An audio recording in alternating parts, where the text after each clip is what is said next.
Hello, I am here today with Luka, a guy who hails from Croatia, who is currently studying theology and philosophy there. He is a Catholic, and I guess we want to have a conversation. He followed me on Twitter, and I sort of first noticed him when I think Crout and T once made a video where he was originally going to have a conversation with him, but I suppose that never materialized, so I suppose I could take the initiative now. So, hey, do you want to introduce yourself? Yeah, my name is Luka Marinčić. I'm from Croatia. I studied to become a Catholic priest, but I ended that study. I'm just currently studying, to finish my college on theology and philosophy, so that maybe I can be a theologian or professor or anything. Mm-hmm. A lay theologian. Yeah. So that's something that I'm doing, and I have noticed your channel through Naked Ape, I believe. And I mean, I found your ideas interesting, considering monarchism.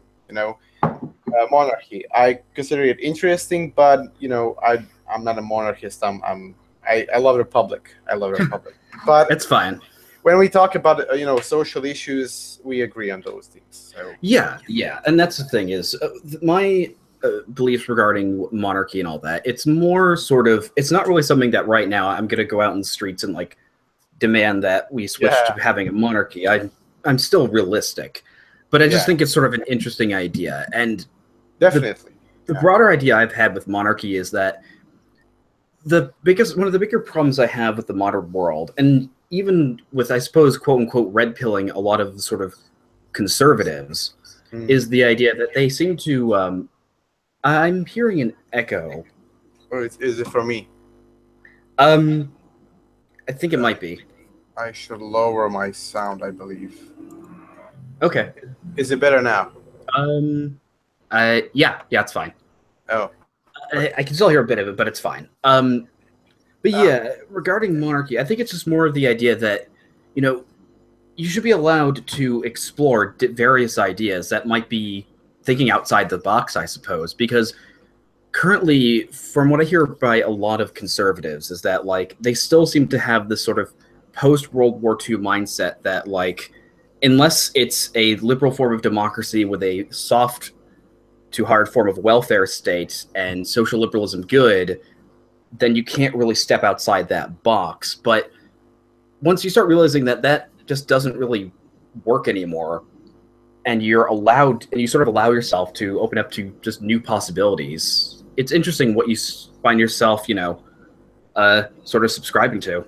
Yeah, but I mean, monarchism is not a new possibility. I mean, it is possibility in today's society. It's a new possibility, but it's an old thing. And then, I mean, as much if there's a chance, to have a monarchy in my country, I would love it. But I mean, they should be Catholics. That's something. Yeah. Catholics and of course Croatians. If I'm gonna want somebody who rules my country, I want it to be my countrymen. Oh yeah, yeah. And the problem with monarchy in my country, in Croatia, is de jure Habsburgs has the right for it. So it's not really Croatian people, and we don't have any royalty of Croatians. And I mean, we have, but they're not really taken care of, and those people are not really high class or something like that, or have any knowledge how to rule a country or anything. But I believe the great thing about monarchy, there is no opposition, so you can do So I don't know. I mean, I think it's a lot of it is also just sort of I suppose just sort of a counter signaling as a way, just the idea that you don't really have to follow the, I guess, liberal consensus that followed after the Second World War. You can explore these ideas and debate them, like. Because what seems to happen now is just that the reason why you say, like, if you said to any mainstream, say, conservative or Republican, I think that, monarchy is an idea that you can at least explore, they'd immediately shut that down as being, you can totally, definitely. And I think a great way to, I suppose, phrase or term, a lot of the people that I'm talking about I find them sort of just, it's something the distributist talks about. He calls them unimaginative. You know, that, I mean, you have to think outside the liberal box. Yeah, but it happened already. It's not unimaginative. It's not something new. You know, it happened already. It doesn't mean that it won't happen again. Yeah, but I mean, that's something. But you know, the trouble with that I have with monarchism is, you know, the sense faultiness of the people, of the monarchs, you know, and then you cannot, you know, take care of them. Let's look at the example of, I believe it's Belgium. No, it's Belgium. They have a king, right, or something like. No, not king. Yeah, but a monarch. And there was this issue where the country has allowed euthanasia for young kids. Mm-hmm. You know, and he, as a king or some sort of monarch, he should have opposed that. You know, just as a Catholic. Mm-hmm. You know, so the faulty of monarch is, it's huge. It's unreliable. Unreliable. Ah, damn it! Yeah. I think you know what I meant to say. Yeah. Yeah. Well, I think the idea is not so much monarchy itself. What I've been sort of talking about is the idea that, you know, monarchy is sort of just an example of, I think that currently, you know, anybody that's, you know, I suppose opposed to the progressive agenda, I think they need to start thinking more creatively. Yeah. That, you know, it's not just, like, I get sort of tired of people talking about how, like, Ronald Reagan this and Ronald Reagan that. It's like, but Ronald Reagan didn't, but he was a great politician. You cannot deny that. I mean, sure.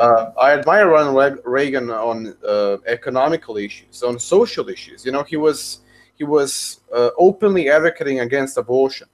It's something that is really, you know. The issue, though, is that he was pro-abortion when it's rape and when life, the woman's life is in danger. Then that's the reason why he was opposed. That he was pro-abortion.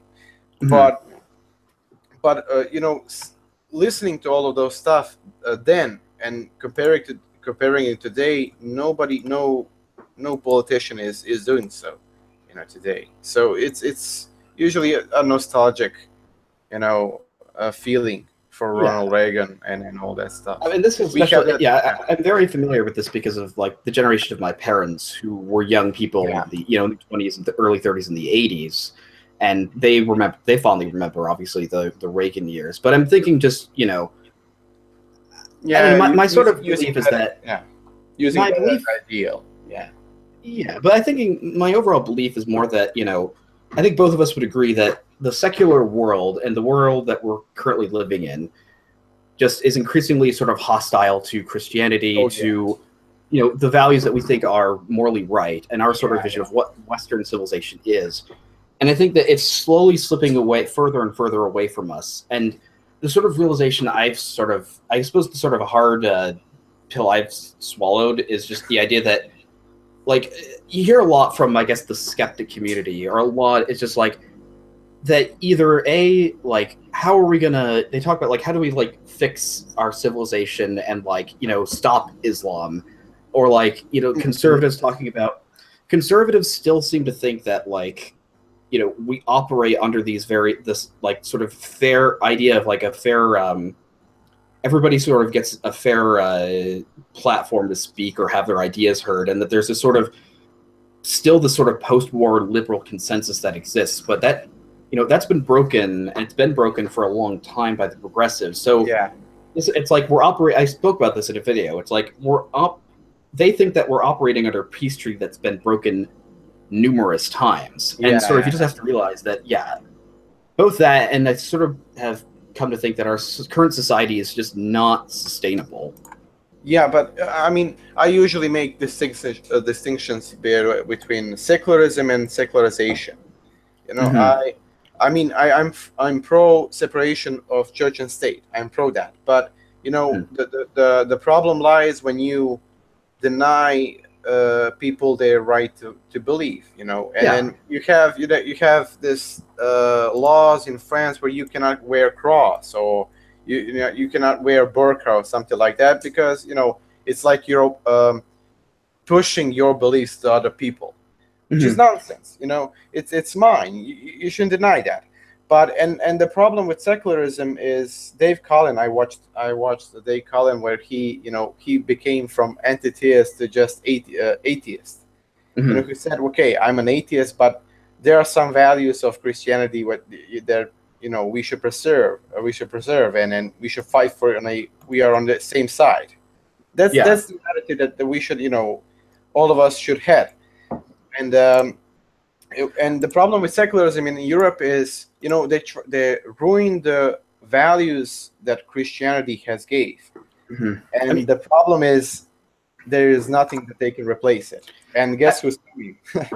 Yeah, this is why I think that at the very least, because the United States is in a fairly similar position. I think the gulf between America and Europe in terms of what's going on is not as wide. Because but you have constitution. In my country, we don't have all of those things in constitution, and a lot of European countries doesn't either. If you're the fully freedom of speech that you have in your country, and fully freedom of belief and all that stuff that is protected by First Amendment, we don't have that in Europe. We have hate speech, we have hate laws. In my country, it is illegal to insult someone, which is dumb. I mean, my thoughts is that I don't think the U.S. is actually going to be far behind, to be honest, because I'm thinking that after this whole Charlottesville stuff, I'm thinking that this was probably going to happen if Hillary Clinton had won, but I think because the Democrats are going to take back the White House sooner or later. Yeah, and I think when they do, the first thing that if I was a Democrat that would want, if I was leading the progressives, I'd want to figure out a way to get hate speech laws passed, because I think if Hillary Clinton had won, you would have probably seen something like the Hillary Clinton, American Anti-Bullying Act. Yeah. You bring up like a little story of little Johnny was a homosexual and he, got bullied to death. And then, this means basically no more free speech. And the thing is, the U.S. Constitution, I agree, it is a solid bulwark against a lot of what's happened in Europe. The problem is I think my view is, though, that the Constitution is only going to last as long, because the thing is, the Constitution is sort of a written version of that treaty, and it's not going to be able to hold up as long as, if there's no longer anybody that in power that actually and I saw a lot of progressives and Democrats who are advocating for changing some amendments or adding some amendments to the Constitution. I don't know if I'm not sure if they can do that. Oh, no, you can amend the Constitution. I'm just thinking that the way this works is that you sort of, the First Amendment grants the idea of, you cannot prohibit the exercise of free speech. Yeah. But I think the angle they would try and go at it is that they'll try and separate the idea of free speech from hate speech. But they think that there's a difference between expressing an opinion and being an outright bigot. And that's I think that's what they're probably going to try and do. Yeah, I believe that they are doing that throughout campuses, throughout the U.S. Mm-hmm. Oh yeah, I mean, But I think back to secularism, because this is something I sort of wanted to touch on, is that I sort of have viewed, there seems to be two secularisms, one which is okay, the other is bad. Yeah. The okay form of secularism is sort of the idea that, the American founding fathers and, England circa the, 19th century, the idea that, while there is no official religion, and we guarantee that you will be able to practice your faith, without harassment legally, there's still this sort of unwritten sort of consensus that Christianity is the bulwark of our society. I mean, in my country, we have 86% of Catholics, but it is a main religion. But nobody's going to say that that's what you said. So yeah, that's what I'm curious about. Is Croatia? Would you say Croatia is a fairly liberal or conservative country? Because I know it's in the. It would be more considered in southern sort of Balkan area. Yeah, but I mean, it's a mess. But it is a mess because we exited Yugoslavia, which was communist socialist country. There is no communist country. It's all socialism. So just socialist country, and enter the capitalist country, but we still run it like socialism. And we have this. The left is really strong in our country by the media and all that sort of thing, but the conservative values are still here. And abortion is legal, but there's even more and more people who are opposed to it.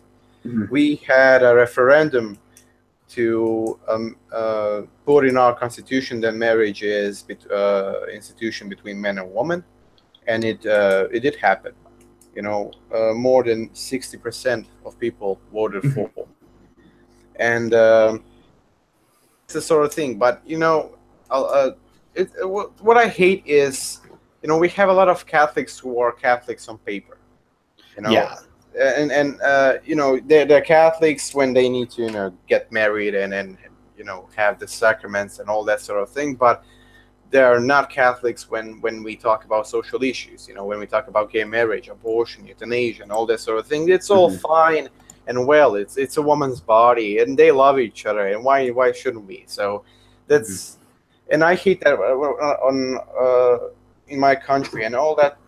I don't know. It's freedom of speech isn't really something that we cherish in our country as much. But the times are changing. Our politicians are corrupt, and people are losing their faith in that, and are opening to another ideas like libertarianism or liberalism. So I consider myself libertarian when we talk about economy, but I'm conservative traditionalist when we talk about social issues. So yeah, I'd probably be similar in that sense. I'm thinking that the thing about Catholicism is the fact that, I suppose the benefit though about being Catholic is that being Protestant, the issue is always that because you always sort of rely on the Bible, sola scriptura, is that when you have the issue of is homosexuality not actually a sin? There's almost every actual serious biblical scholar will show the Bible is explicitly clear on this, that it is. No. And people. No. Wrong. Homosexuality is not a sin, but act is a sin. Even that's what I mean by it. That's what I mean. I don't mean the actual tract. I meant the Okay then. Yeah, okay, that's what I meant. Yeah, and homosexual action is the sin, not the just the fact that you have not being gay. Yeah. That's But the bigger point is, sorry about that, that sola scriptura. You was talking about sola scriptura and Protestant. Yeah, the Bible is pretty clear on this issue, but the problem is that it seems you have too many. You can basically interpret the Bible any way you want if you have a specific agenda. Unfortunately, and that's been the case for a huge number of Protestant churches. It's just that, well, I interpret it this way, which I suppose if for the Catholic Church is easier because you have the authority. Yeah, and you have the Catechism. It's just the Catechism is explicitly clear in this, and the better point is you can't change the Catechism. Yeah, I mean you can change the Catechism, but it is really it takes a lot of people who are who are in that service, who are the teachers. Yeah, of it takes the clergy. And, it takes a lot of theology, but as much as we have a lot of lobbies in Catholic Church, they are not really strong, as the conservative lobbies, as I would call them normal lobbies. I'm sort of thinking that the conservative might get stronger as time goes on because liberal Catholicism, quote unquote, seems like that's the stuff that's sort of evaporating in that I mean, it is, but it isn't. The Pope Francis is really, I don't know how to call him. He's really steering the pot. I mean, he just said a couple of days ago. So I mean, these days he said that the rights of the immigrants are more valuable than the safety of the country. Seriously. I mean, this has always been sort of my thoughts on Pope Francis, is the fact that, like, there's either sort of he's either one of two things. He's either very, very oblivious to almost everything and has no idea what the ramifications are of what he's saying. I believe that that's the case. I strongly believe that that's the case. And I actually think this is a bit of a combination of these two. Or he is sort of genuinely malicious in the sense that he wants to change the Catholic Church, or at least he wants to use it to, achieve his own progressive political goals. Yeah, but I don't believe that he wants to change it. I believe that ever since he was elected, he was considered like populist pope. He wants everybody to like him, and I believe that those two factors, that he doesn't know what are the consequences of him saying those stuff and doing a lot of stuff. He moving away from the Vatican Palace. Why? To a hotel.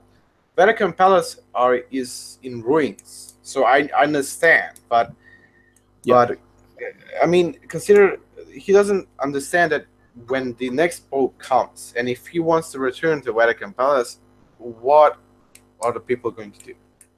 People are going to stone him to death because of it. But I mean, the Pope Francis he's really simple man. He talks with simple languages, while Pope Benedict XVI was an intellectual. He used really philosophical and theological arguments, and then explain it with for people who are educated. And the Pope Francis talks for a common man, which is really it really opens for a lot of interpretation which are bad.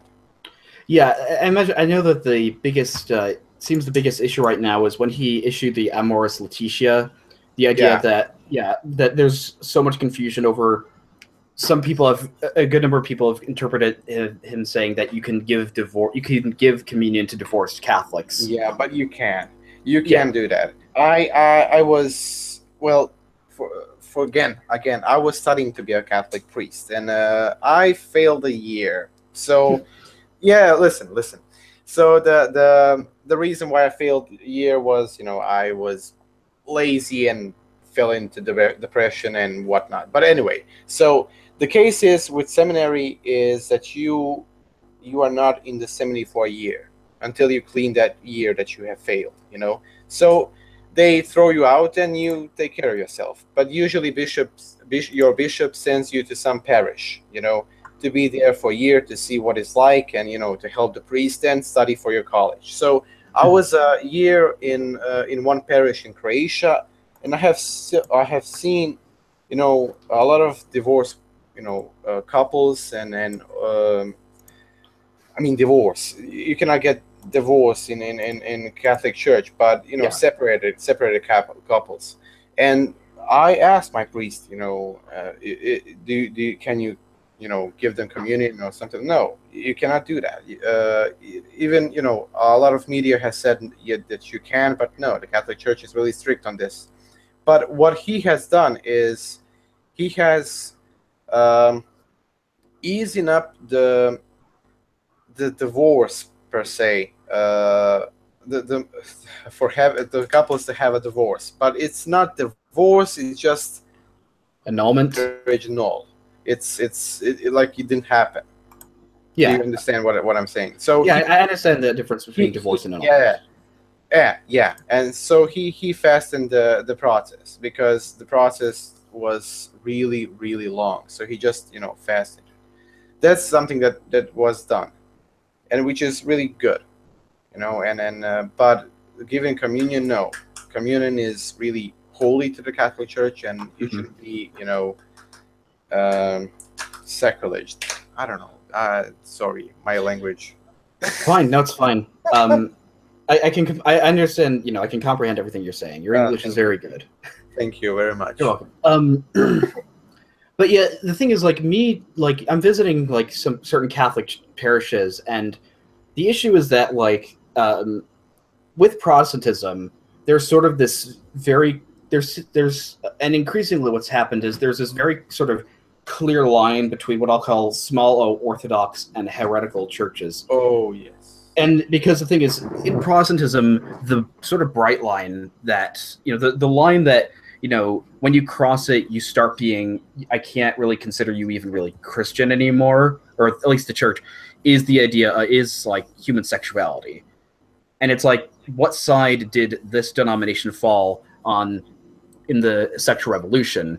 And what happened is that the small O Orthodox churches, you know, largely bolstered by the Evangelical movement, they were the ones that essentially survived it and managed to keep the, you know, biblical teaching on marriage and sexuality, whilst the quote-unquote mainline Protestant churches, and, you know, this is very prominent in Europe, I think, you know, like the Church of Sweden, the Church of, like, you know, those Lutheran churches, and, you know, so it's like, you know, you can go to a conservative evangelical church, and you know that the vast majority of the people there are active believers, and they're going to be conservative on, like, act on these theological issues, and that the church is probably not going to change its beliefs. No.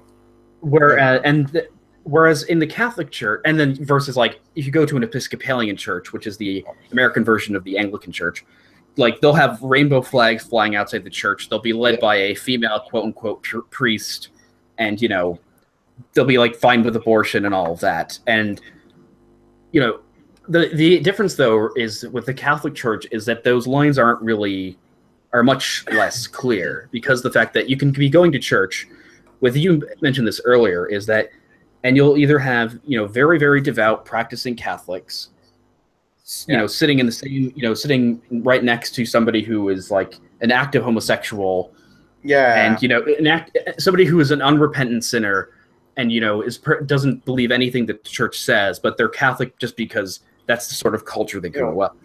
Yeah. But you know, the thing is, in the Catholic Church that I really like is it is really diverse.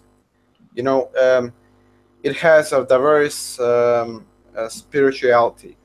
You know, if you're traditional, you know, you have this traditional mass, you know, the Tridentine mass. You have this traditional movements in the Catholic Church. You have this liberal movements, but by liberal I mean, you know, Evangelical. Yeah. I mean, I don't like them, but they exist. You know, where you have charismatic movement in Catholic Church. When you have you have certain churches where, like, you'll go into Latin Mass, and then you can have one where they'll be playing contemporary Christian rock music. Yeah, I hate that also. But you know what's funny is, like, I suppose it's sort of me growing up as an evangelical, is that, like, I like I like the contemporary music, and I like the very, very old traditional worship songs. I like both of them, but it's not for the liturgy, you know. That's what I keep hearing, and I can understand that. I mean, you have the traditional, you know, songs of Catholic songs, which are approved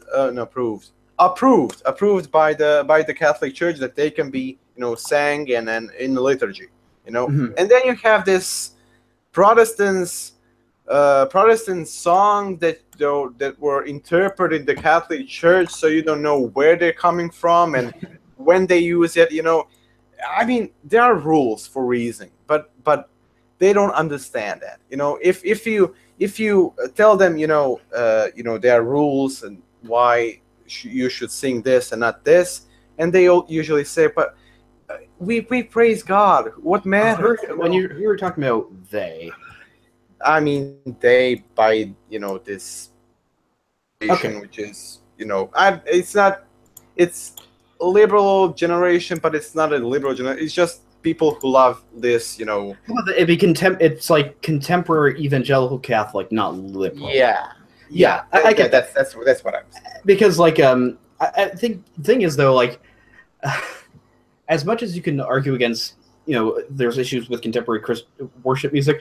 The problem is that some of the hymns that are sung in like a Catholic church I went to is like they're these like horrifyingly just awful like hippie Protestant songs from like the 50s and 60s, and they have aged the worst. Yes, I hate it. Wretched. And you know what's I'm a Croatian, so what they do is they pick up Protestant songs. Would you say you're Creationist or Croatian? Croatian. I'm not a Creationist. Okay. Yeah. No.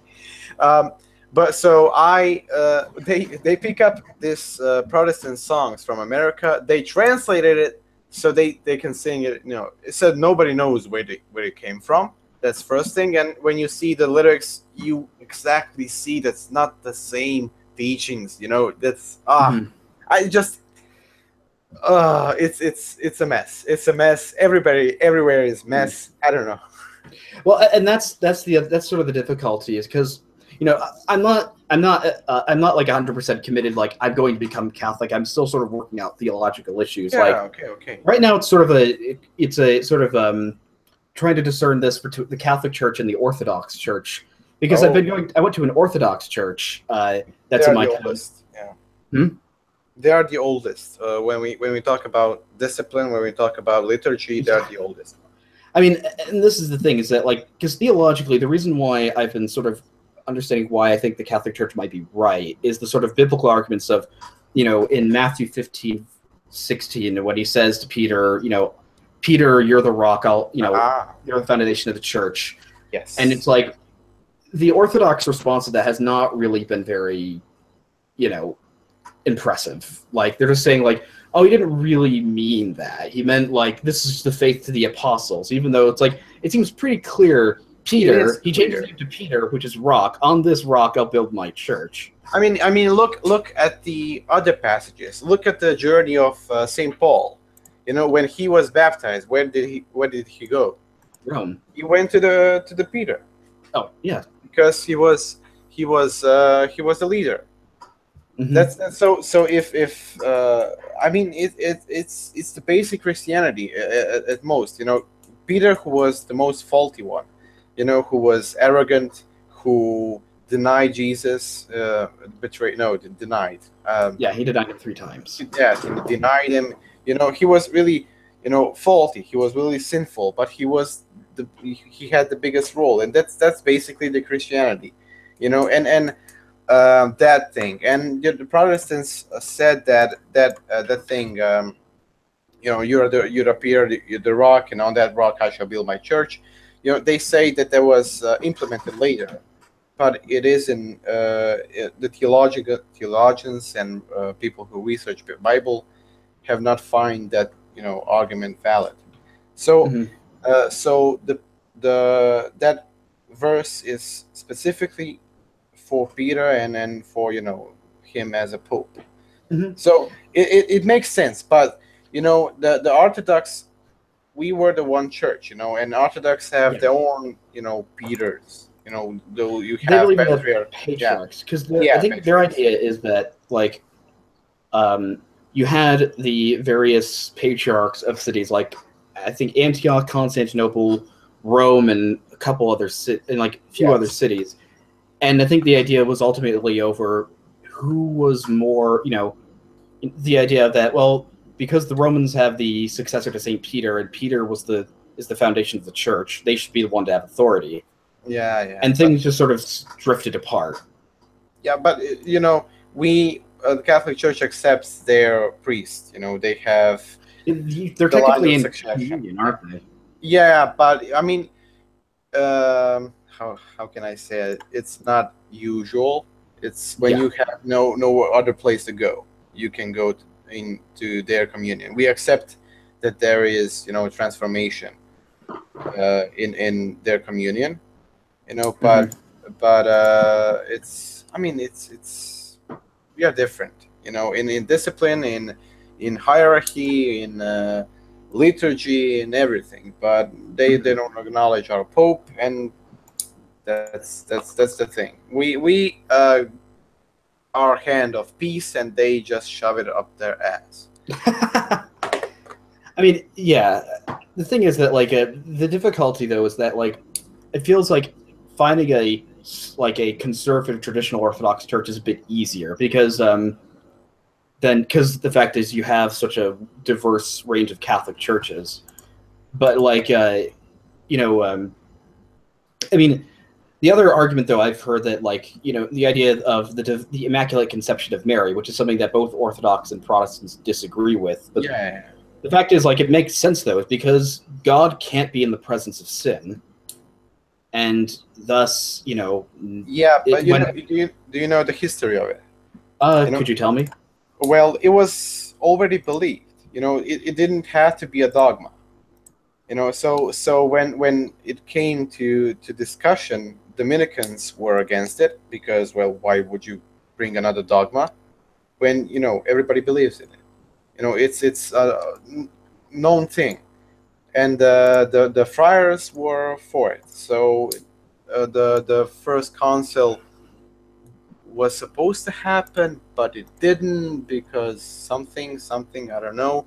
So. And we had a teacher in our college which were Dominican, you know, who was a Dominican. So he you know, he joked about it because, you know, well, he defended his brothers who were against the dogma of Immaculate Conception. So they were against the implementation of dogma, but not the belief itself. But not the belief itself. Yeah, okay. That's correct. So on the council, everybody was for it except two guys. One guy was, listen, it's funny stuff. One guy was an American who didn't know Latin, so he just raised up his hand. And the second was a really old guy who fell asleep, so somebody, you know, kicked him, so he raised a hand to be against. So, I mean, it didn't have to be a dogma, but it happened. And the apocrypha, the Septuagint? No. The apocryphy shit. What is it called? The 7 books of the Old Testament that were taken out by Luther. No, not the Old Testament, but the Gospels. Damn it! Gospels. Gospel. Apocrypha Gospel by the Simon, I believe. In that is a story of you know, Mary's conception, Immaculate Conception. So, I mean, we don't use that as a canon, but it helped. And again, prior to First Vatican Council was the in Lourdes there was the Mary appeared to her. Oh, Fatima. Yeah, no. Lourdes. Okay. And the girls didn't know who she was, you know, and she wanted to tell to her priest, and she said to her priest that she saw a lady, and the priest said to her, "Go and ask her what's her name," you know, and the lady said, "I am a lady of Immaculate Conception," and she just repeated that. When she ran to her priest, and she just ran into the room and said, "I'm an Immaculate Conception," you know, and she was like, you know, 15 years old or even younger, I believe. So she didn't know what that was, but the priest knew, and that's something that really helped again for the dogma. Yeah, So because I think it's not so much the because the argument the Orthodox will use is that like their worship has like changed the least of all the churches in the world. Yeah, their liturgy is the oldest one. Mm-hmm. But I think that, you know, a certain flexibility in terms of how worship, not in terms of like, I don't think, you know, I don't condone obviously changing beliefs because it's like this is what God ordained. You don't get to change it. Yeah. But in terms of like, yeah, I think that like, you know, as much as I think a Latin Mass is great, I think it is sort of a good idea to be able to have Mass in the language you can understand. Yes, that's something that I often use, you know, as an argument to this Lefebvre's. I mean, there's this schism. Schism. Is that the word? Schism. Schism in the Catholic Church, it's a society of Saint Pius X. Thank you. You know it. So yes, they are for the old mass, and the argument is Latin is so pure. No, it isn't. No, have you read Catull? Have you read him? This guy sweared a lot on Latin, so it's not pure. And something that is also it's not the first language. It's not the first language that the Bible was written in. Yeah, that would have been Greek. No. Oh, Hebrew. Aramaic? Hebrew. Oh, well, I mean the Bible in terms of the New Testament. Yeah, Greek. It's Greek. And the Orthodox Church has Greek, so. Well, that's the interesting thing is that, like, the Orthodox Church, because, how it's essentially divided up by a nation, like Greek Orthodox, Russian Orthodox, the sort of trouble comes when it's in America because of the fact that, if you're in Russia and you have the divine liturgy in Russian, it's fine because this is your country, you can understand language. But it's like when you're in a country that majority speaks English, it makes it seem like I've heard unfortunately a lot of Greek Orthodox churches in America sort of act like Greek country clubs. That if you're just whereas the benefit of the Catholic Church is that because of its name, universal, obviously there are sort of regional differences, sort of like if we're back before the mass secularization of the West, French Catholicism would have been, visibly different from Italian Catholicism. But it's still I don't think that there's that same exclusivity that you might find at an Orthodox church, which the nice thing though is what's been established is the Orthodox Church in America, which was sort of set up as an attempt to make basically an American Orthodox church where the liturgy is done completely in English, and it's basically supposed to be palatable to everybody. Not in changing its beliefs, but the language. Usually they don't use their main language per se. Let's see. When we talk about Greeks, they don't use Greek they speak on. They use ancient Greek. Mm-hmm. And the Russians, they don't use the Russian language, they use the old Russian. And we had in Serbia, they don't use Serbian as a language, they use Church Slavonic, yeah, Slavonic language. So it's an old Serbian, old Croatian language, So it isn't really the same language, so it isn't really inclusive. But when we talk about I spoke about Latin and native language. I believe that when you see the difference between the old mass and the new mass, you see the political stances and you see the political culture that was happening. You had the monarch, you have the dictatorship when it was the old mass. So in the old mass, everything was strict. There were no room for improvisation. Everything was you have to do this many crosses. You have to do this many things. There is no middle ground. So in this new era where everything is free, where it is liberal, where it was emphasis on the freedom. And so you see this new liturgy, you see a lot of places where you can improvise, which is a good thing and a bad thing. Yeah, because I think in a way, bad things because you have clown mass now. So you should type in Google. I think I've heard of that. Novo Sordo, so you will see what it is. It's so disgusting. Yeah. That's why I think, a compromise has to be made. I think there has to be a good middle ground to be found, because the fact that, regardless, the Mass is still, it's still served as the Mass in that, you have the communion, and, even contemporary worship music at that church, you still have the priest going, the mystery. I don't want to. Yeah.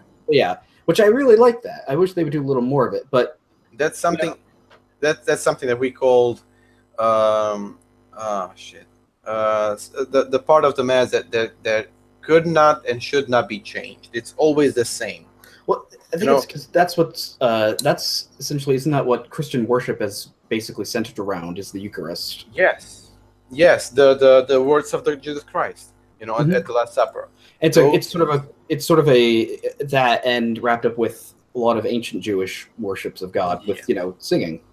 Yes, but because Christianity is sort of like, a way I think about it is almost, Christianity is sort of like the perfection of Judaism, or it's the fulfillment of Judaism. Yeah, it is, and it is the perfection, because the treatment of women and treatment of other men who were not Jewish was a disgrace, and the Christianity was really the one who perfected it. People call Jesus Christ a communist, an anarchist, or something like. No, he didn't. He wasn't. He wasn't against government. He wasn't against hierarchy. It was just for respect. There is no. He said, the St. Paul says, there is no Greek, there is no Jew, there is no slave, there is no master, there is no woman and a man. They're all same in Jesus Christ. It doesn't say that those things don't live anymore. It's just the same value. It has the same value. Yeah, and I think it's. I suppose this could sort of move on to how we can try and I suppose our experiences and how we sort of live as Christians in a secular world, because we can sort of, I suppose, look to comparisons to how did Christians live during the Roman Empire, because the sort of disturbing thing I'm seeing is that a lot of the practices that Christianity helped sort of stomp out of Europe as the Roman Empire was dying are starting to come back.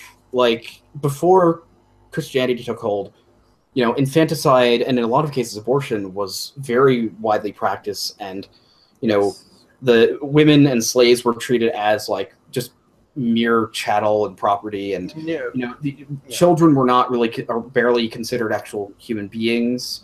Yes. And if nothing else, Christianity made sure that infanticide, obviously it wasn't completely eliminated, but it was massively socially stigmatized, and I think you actively saw in the Middle Ages rates of infanticide were way, way lower than they would have been in the ancient world. I mean, and the atheists really, they forget that the foundation that those, let's say, murder, those things were common, and especially when the barbarians came. The trouble with Christianity and barbarians was, how can you explain to the barbarians why not to kill? So what I'm saying is the Christianity has laid down the foundations of European countries, and I believe in the United States, because yeah, we're an extension of that. Yeah, correct. And so you said that all of those things were coming back. It does, and the history is, in my opinion, cyclical. It repeats itself a lot of times, because I think people are idiots. People are idiots, so they repeat themselves. Yeah, I think it's, I suppose, a bit more of a a more tact way of saying, a more diplomatic way of saying that is that history does seem to repeat itself because human nature is sort of fixed, and things do change, but the problem is that human nature. I hear this, which is an interesting thought from the distributist as well, is that he thinks that people, he says I don't really find Islam to be very interesting, because Islam is just pick one of many. It's just happened to be the most successful of pick any number of Middle Eastern desert cults. He thinks, and Christianity is the interesting one. Christianity is the one that jumps out of it. The morals don't make a lot of practical sense, because why would you love your enemies? Again, I agree. But can we move to next topic? I believe that we have shut this horse down. We're just moving along with this Christianity stuff, and I mean, I love to talk about it, but you said something about secularism that you hate. Well, what did you say about the gay people that they should be lynched? What do you say? What? Are you putting words in my mouth? No. I'm just kidding. I'm just kidding. I'm just kidding. I suppose the thing is, like, it's moving a little away from religion, I suppose, but still regarding it is that, you know, I guess like the sort of thing that I find would be interesting to talk about is just sort of like, how do we sort of exist in a world that seems to be increasingly, you know, depraved and hostile to Christianity and secular. And I mean, the way that I see it is, I mean, me coming from a country which exited a country who hated Christianity, hated Catholics. You know, communism and socialism, it's an atheistic country. It's definitely they forbid everybody. I mean, they didn't forbid everybody, but if you were in the party, if you were in the Communist Party, you have no rights to religion. You couldn't go there.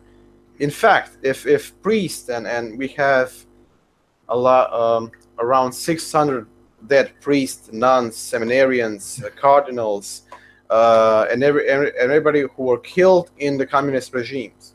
But is that just in Croatia? Just in Croatia. I mean Yugoslavia, just in Yugoslavia. Oh, okay. But it was basically Croatians. Croatians are Catholics, you know. Yeah, I think the breakdown is that in the former Yugoslavia, Slovenia, the countries that are Slovenia and Croatia are predominantly Catholic. Yeah, and they were all interesting enough. They weren't they also some like relatively more developed and had a higher standard of living than like in Serbia or Bosnia? Yeah, yes, but I mean it has a cost, you know. So yeah, I mean it is. If you go to Belgrade right now, and if you go to Zagreb right now, you see a huge difference, you know.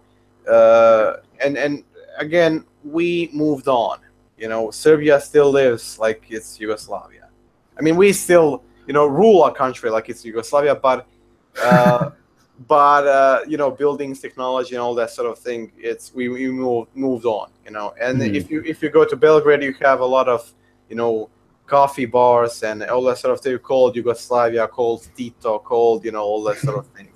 So we are different in that sort of thing. But the thing that I want to say is, when the worst thing is to shut up. The worst thing is, you know, to give up. The Catholic Church, the reason why the Croatia and Poland and any of these ex-communist countries, why are they so connected to Catholic Church, is because the Catholic Church has fought strongly against Catholic Church, or against the communism, and they fought to preserve the identity of those countries, of those nations. Like, you know, there is no Croatia without Catholic Church. That's just basic fact, and that the same thing goes to Poland. And I think the thing is, ultimately, I sort of think that thing goes to if countries like France, Italy, and Spain as well, because France, you know, just can't really look at France now, you know, idiots after which has, you know, one of the longest histories of secularism in Europe. Yes, and you know what's the best thing during the revolution, the French Revolution. You know who fought side by side with the peasants? Catholic Church, priests, not the bishops. They were high class, but the priests. And then, you know, it was all well and good, and then they say, well, screw God, let's put prison in churches. So they, you know, rampage through churches and just throw away everything that is religious and put, you know, I don't know what in there, and said. I think it was like the cult of the sun, or no, the cult of the supreme being. No, I believe it was the cult of reason. Yeah, reason. I believe that there was reason. I remember that from high school and elementary school. Yeah. So that's it's really, I don't know. It's just suicidal. It's just countries are suicidal at most. You know, they don't take care of anything that is their own. You know, have you seen the Swedish people? You know, the politicians there are openly saying that Swedish people have no culture, that have no, and everybody's praising them. Those are idiots. And this is the thing, is like, I don't like to use this phrase, but like the idea is that most people, like, you sort of have the it might just be useful to think about it in society in terms of you have the sort of unwashed masses and you have the elites, because this is the thing, is if elites were telling them something different, they'd be believing that. And so it's like, the thing that I found is just futile, and somebody used this phrase, and I want to use it for a future video. It's like, what I think the skeptics are doing, and what I think people who, like, you know, complain that, oh, look, progressives are being bad. Look how, like, Sweden, like, look at how bad Sweden is. It's like, I sort of think of that as like your house is on fire and you're trying to argue with the fire, you know? Yeah. It's like, you know, that's arguing with the fire doesn't do anything. It's like screaming. You can scream as loud as you can that progressives aren't liberal, but they're not liberal. So, and the thing is, they're in power, you're not. So I suppose, you know, what would be much more useful to do is sort of, you know, do something to see what can you actually do about it. But well, in terms of my country, I'm just waiting to all this shit to fall down, to burn, because we started in 1990, you know, our country, and I believe that we need to, you know, burn this government down, destroy the status quo. I'm sorry, but you said, Luka, weren't you the one that said you don't really have freedom of speech in Croatia? Do you really want to be saying this? No, I don't care. But what's the Croatian version of, like, the FBI or Secret Service or intelligence? We have Secret Service of Croatia. I don't care. I mean, we don't have a knock on your door. We don't have this. Oh wait, pizza is here. I'm just no. We don't have this Patriot Act like you have, you know. So we don't care. I mean, and even that law that you know, it is illegal to insult somebody. Even, you know, people don't care. It's a law that exists on the books but doesn't really. No, but it's more or less like you take it more by case rather than like what the law actually says. But I remember, like, learning about the Middle Ages, and like there was that movie Braveheart. And like, there's the idea of prima nocta, where like the king has like the right to like have sex with all like the wives or whatever. We had that in Bosnia. Yeah. Technically, I think in the Middle Ages, though, that was technically a thing that they were allowed to do, but I don't think. But it was like almost never ever practiced, because first off, if you're a devout believing Christian, obviously nobody's perfect and people sin all the time, but it's like that actually might factor in. And also the idea is like, okay, so you're a medieval lord, you live in a small house with your family and 5 to 10, you know, men at arms. You're surrounded by 100 peasants. All of them have pitchforks and other weapons. I don't think you're going to go and say, I'm going to start sleeping with all of your wives. Yes. And who wants bastards? Come on. Yeah. If you're lord, if you have, you know, some line of succession, why do you want, you know, some sons that aren't your sons? You know, it's so, I don't know, dumb. But prima nocta was a thing in Bosnia during the Turks. You know. Well, that's Islam.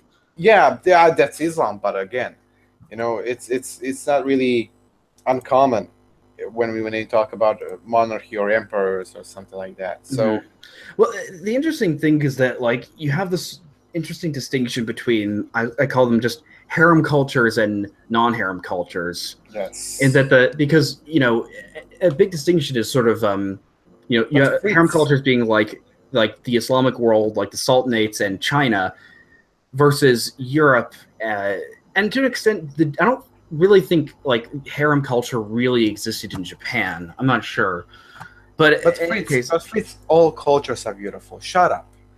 I mean, there has even on that issue, it's like there has to be somewhat of a middle ground there, where it's like, yeah, you know, I think that obviously Western Christian civilization is the best because Christianity is right. But the problem is that, like, right now, like, I don't get this idea of being a Western chauvinist, because currently Western civilization, it's like being proud of the Titanic as it's sinking. Yeah, and it's like we are proud of Titanic being built and Titanic existing at all, but not just Titanic flowing, because it will sink, and it is sinking. But unfortunately, some other cultures are going to build that Titanic and then take over. I suppose that's sort of like the idea for, I guess, people that are traditionalists and Christians now, is to sort of understand that I want to call what we sort of live in the modern West is a zombie civilization. That it exists on the the countries of the West, the governments, and sort of looks like it, but it's fundamentally dead and dying inside, and it's rotting. And I think the sort of task is to sort of, basically try and build small, like, stable communities and, institutions, and build something that's going to survive the collapse. So in the hopes that, our successors, like the next generations, are going to be able to use that as a springboard to build something new, some form of Western civilization that retains those values. But I don't know, where are you going to find that? All those civilizations that had those values and are now in ruins and falling apart. And I mean, I believe that countries like Poland, Czech Republic, well, I believe in Croatia and Serbia and all of those Balkan areas, and in America, I believe Mexico and all of those majority Catholics, countries, that they will be the one who will, proceed and take care of Christian values and just preserve them. I think the thing is, it's not just Christianity. Obviously, Christianity is the foundation, but like, there's a difference. African Christianity is very different from what European Christianity is. Yes, but it is the same values. It has the same values. It's root. And the thing is, I guess that's the hopes, but is the fact that, even though the people that are going to still live, I mean, unless we're all planning on moving, because I still live in one of the Western countries that is collapsing. I'm in the, is trying to build, communities here in, Western Europe and in, the United States, Canada, that is going to survive. And I think that there will be communities that survive on. I just think that, the way it's been described is that, like, right now, progressives control almost everything in Western society. Yeah. They control the media, they control the schools, they control the bureaucracy. Bureaucracy, yes. But the thing is that our current societies are not sustainable, and, like, either by an economic collapse or complete social unraveling, the sort of base that the progressives get, their coalition, is not going to... I guess the idea is it's not going to last forever, because, like, what the progressives promise Black people, Muslims, and single white women, because that's the base, that's the core. That's the core of this part.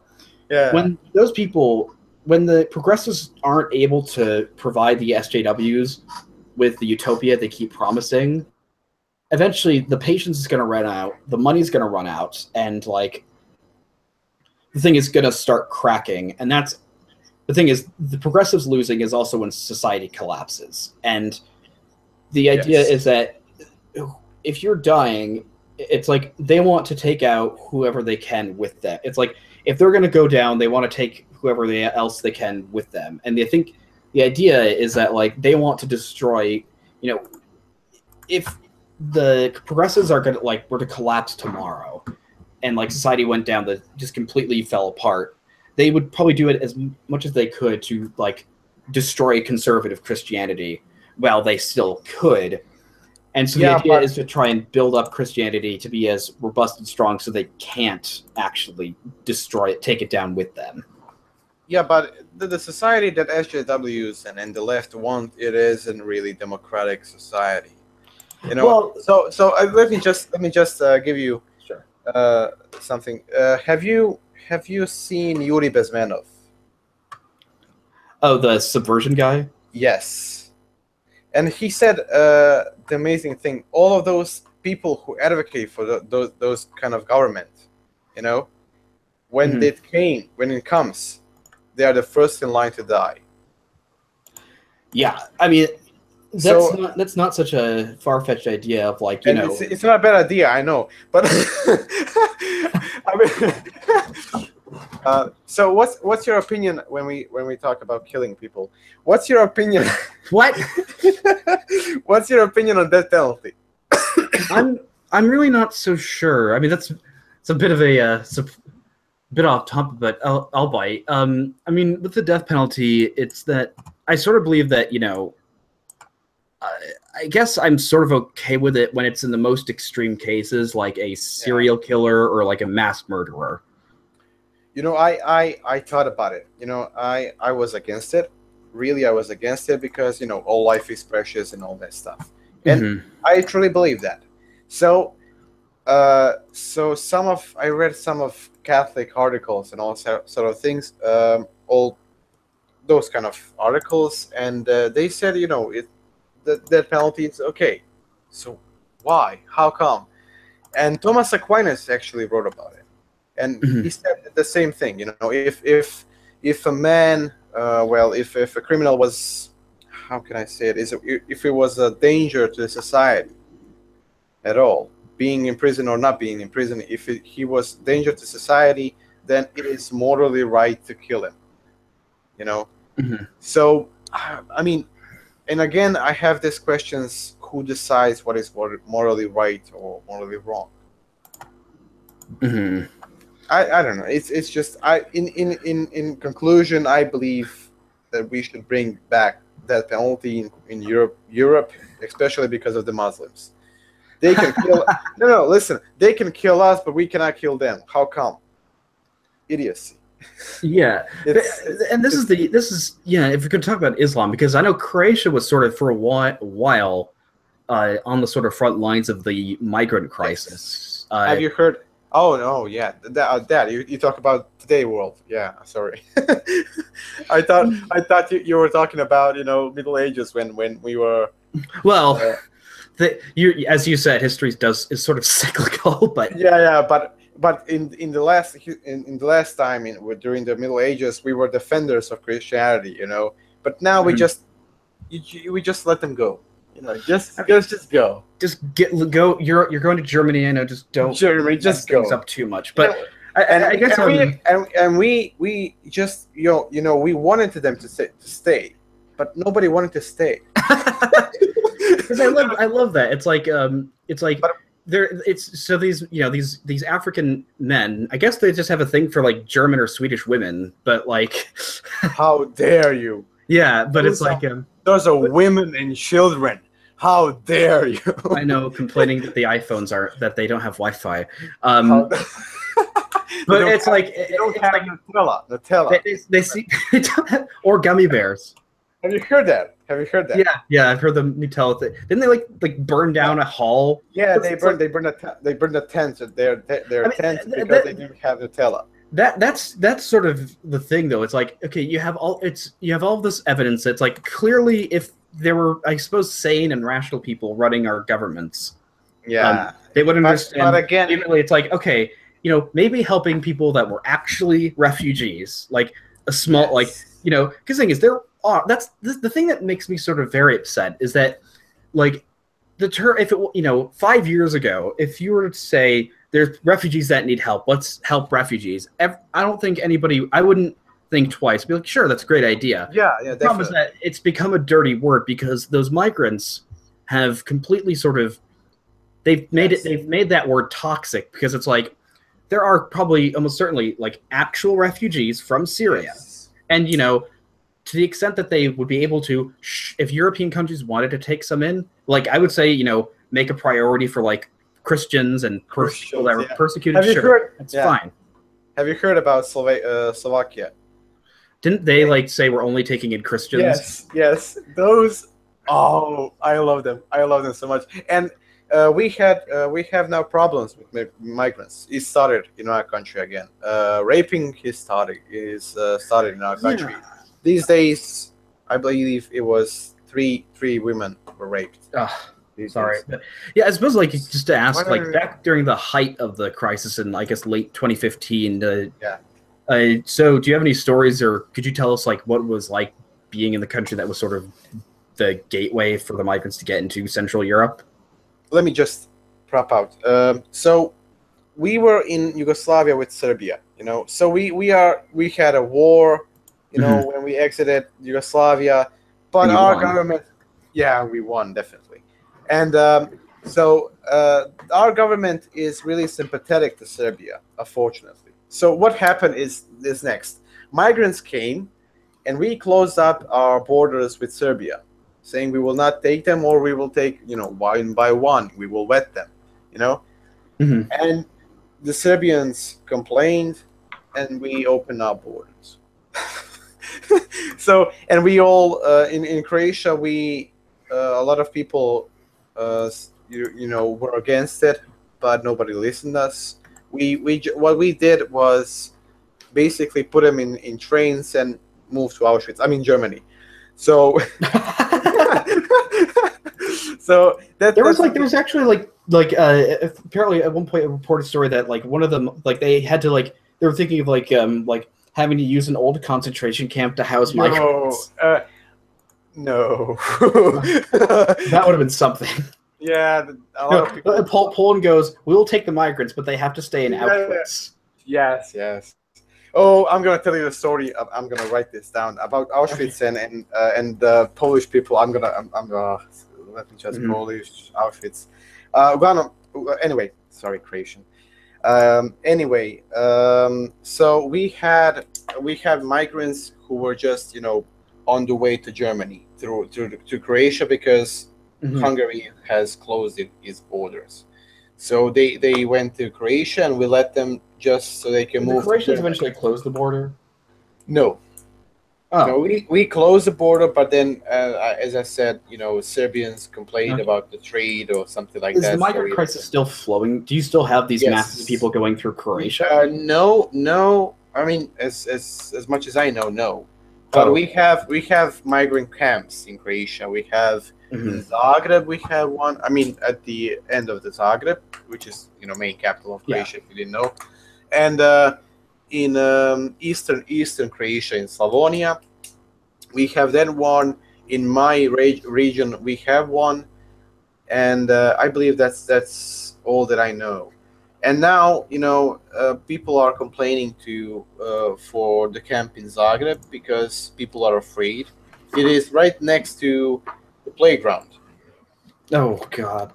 Yeah, it's really terrifying, you know. So that's thing, and they stink, and they, you know, have a lot of garbage and all that sort of thing, and they throw garbage also.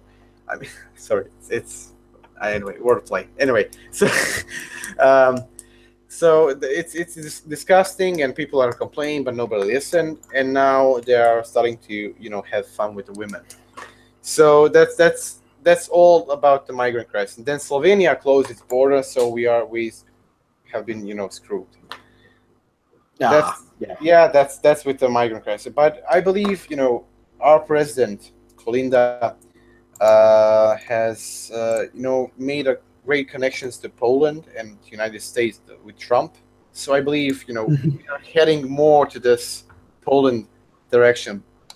So you think Croatia is heading more conservative then? It should be. It should be. I mean, we are still conservative on some social issues, you know, but I want to be, you know, I want my country to become more liberal when we talk about, you know, economy, market case. That's something that I want to see, because our bureaucracy it's so huge. It's so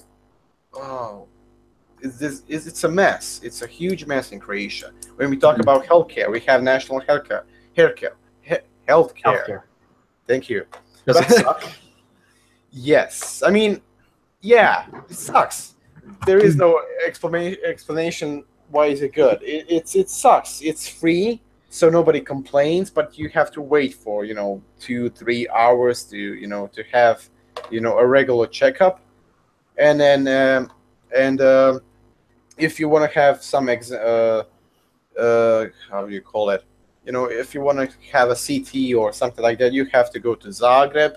You have to go to these huge hospitals where they can do that, and you have to schedule it for 2 weeks, 3 weeks, a month or so for it. So it's a disaster. It's a huge bureaucracy, and nobody wants to work there because there is no incentivized. Nobody wants to work better. Because nobody cares. Mm-hmm.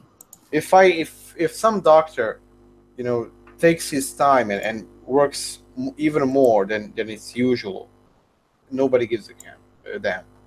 So why should he do that? So nobody. And even though we have, private clinics, theology is superior to national state healthcare 10 times. It's superior. So the national healthcare has made an agreement with private clinic to use their, technology. Yeah, that's correct. Equipment. Yes. But yeah, it's like, I mean, this is, I think, like, being pro-free market might actually also help try and at least somewhat slow mass immigration, because, imagine this, like, if you actually wanted to really stop massive, let's say you're like the UK or France or Germany, you could actually help really effectively stop mass immigration, I think, if you were to say, no, welfare, either no more welfare or welfare only goes to citizens. Yeah, I agree. Because that's the reason why, because that's the thing, it's like, the bigger problem, though, the social issue is the fact that, the U.S., like, when it comes to foreign policy, I think that, I'm pretty much against U.S. intervention because I think it's made things way worse. Like, I suppose on behalf of my country, I'm so sorry because created the migrant crisis. We sort of, Don't apologize. Don't apologize. It's not your fault. Come on. It's Hillary Clinton's. No, it's Obama's. Shut up. And Hillary Clinton again. Yeah, she doesn't even help destabilize Libya. Yeah, but she was the one who was advocating for for continuing fighting in Iraq. Mm-hmm. Obama was the one who wanted to to take the troops out of there. So, and everybody complained, saying no, don't do it, because we were winning the war in Iraq. So he said, no, we are moving our troops, and what happened? He wanted to be ISIS the president known. Came and swooped everything. Trump is right on that. Yeah, definitely. He's right that, and like if you didn't see his speech last night, he gave a speech about saying we're going to continue fighting in Afghanistan, and he says it's going to continue. I like what he said. Because he's right when it's like, if you're going to announce, like, when we're going to leave, all the terrorists just have to do is, okay, we're going to wait, we're going to lay low until they leave. If you just make it instead, until we win, you make it vague enough, they're like, oh, crap. But, like, currently right now, like, I really hope, like, I'm thinking, though, the only sort of way to at least somewhat stem the migrant flow would be a stabilized Syria. And I think the only way that's going to happen is if Assad wins. Yeah, definitely. Because, I believe, do you know who should we trust? 4chan. 4chan just... listen. 4chan, okay. I believe it was 2 days ago or 3 days, this week. They took the videos of ISIS, and they used, I don't know in what way, but they found out the location of theirs. And they sent those coordinates and that location to Russia, and Russia in 2 days bombed the hell of it. So, could you send me some sources? I mean, this is the thing. It's like, I don't know what it is. The CIA needs to be looking at 4chan in a different way than they already do, because they need to look at them as potential recruits. Because, if you saw the whole, like, the Shia LaBeouf, he will not divide us, these like, trolls on 4chan, they can somehow coordinate themselves to use jet trails and, like, coordinate through, like, constellations and find that flag and get rid of it. Yes. And that's inspiring. The season 6 is out, and it's live. and it's basically just a flag in a house. So what they did, they started to I sent you this, but they started to look out how the house is made, and they know that it's in England, so they are starting to search the house. they're so that's autism. It's so great. It's so beautiful. So the Syria, yes, but do you know the problem is, if you stabilize Syria, that doesn't mean crap. You have Syrians coming back. Great. What about the rest? That's the bigger problem, right? Is that it might stem the flow of some migrants from Syria or refugees from Syria, and it might delegitimize more migrants coming over.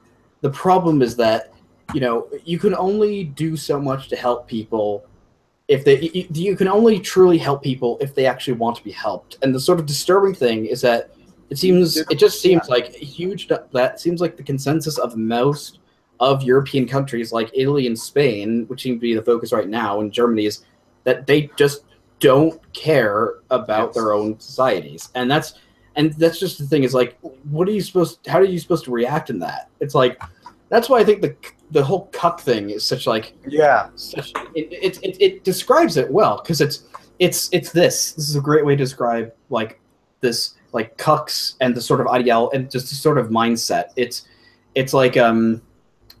It's groveling, or no, it's supplicating masochism. Yeah, but I mean the original cuck is watching your wife so the politicians are basically watching their country getting effed. Fucked. So yeah, okay.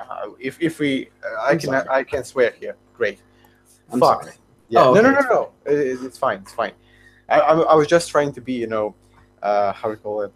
I was just trying to be nice. I was just trying to be a gentleman. That's fine. No, but yeah, it's so, I don't know. It's they just don't think. They just don't think of the consequences. They just think for now, for today. But they don't think what will happen in 10 years because of that because of their action.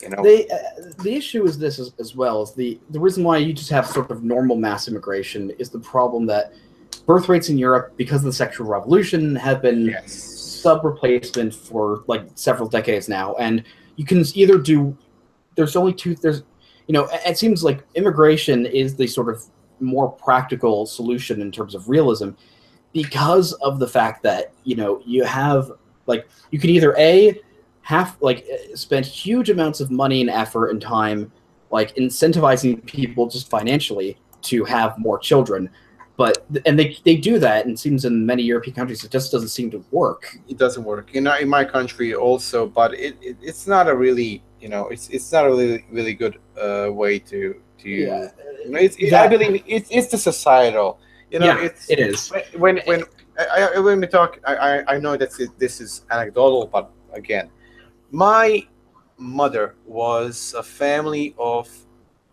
she has 2 brothers and two sisters, so it's 5 children. And her father was a child of 12. It's so number of children is just smalling down. I have 3 older brothers, so, and my brothers have 2 children, each of them. Okay. So it's just number is smalling and smalling and smalling. I don't know. Have you seen the picture? My grandfather 12 children. My mother, what is it? My grandfather 12 children. My grandfather 6 children. My father 3 children. Me, abortion and a dog. And I have abortion and a dog. It's just a what? When you see come on, just it's a picture, it's a meme. When you see how many children has grandfather, great-grandfather, your father, and you have a dog and abortion. It's so disgusting. It's so I mean, they're afraid. I believe that there must be some economical stability or something like that to have children, but it's thing is, like, people, the economic argument has never made much sense to me, because it's like, you think about this, our ancestors 500 years ago, yes, poor as dirt.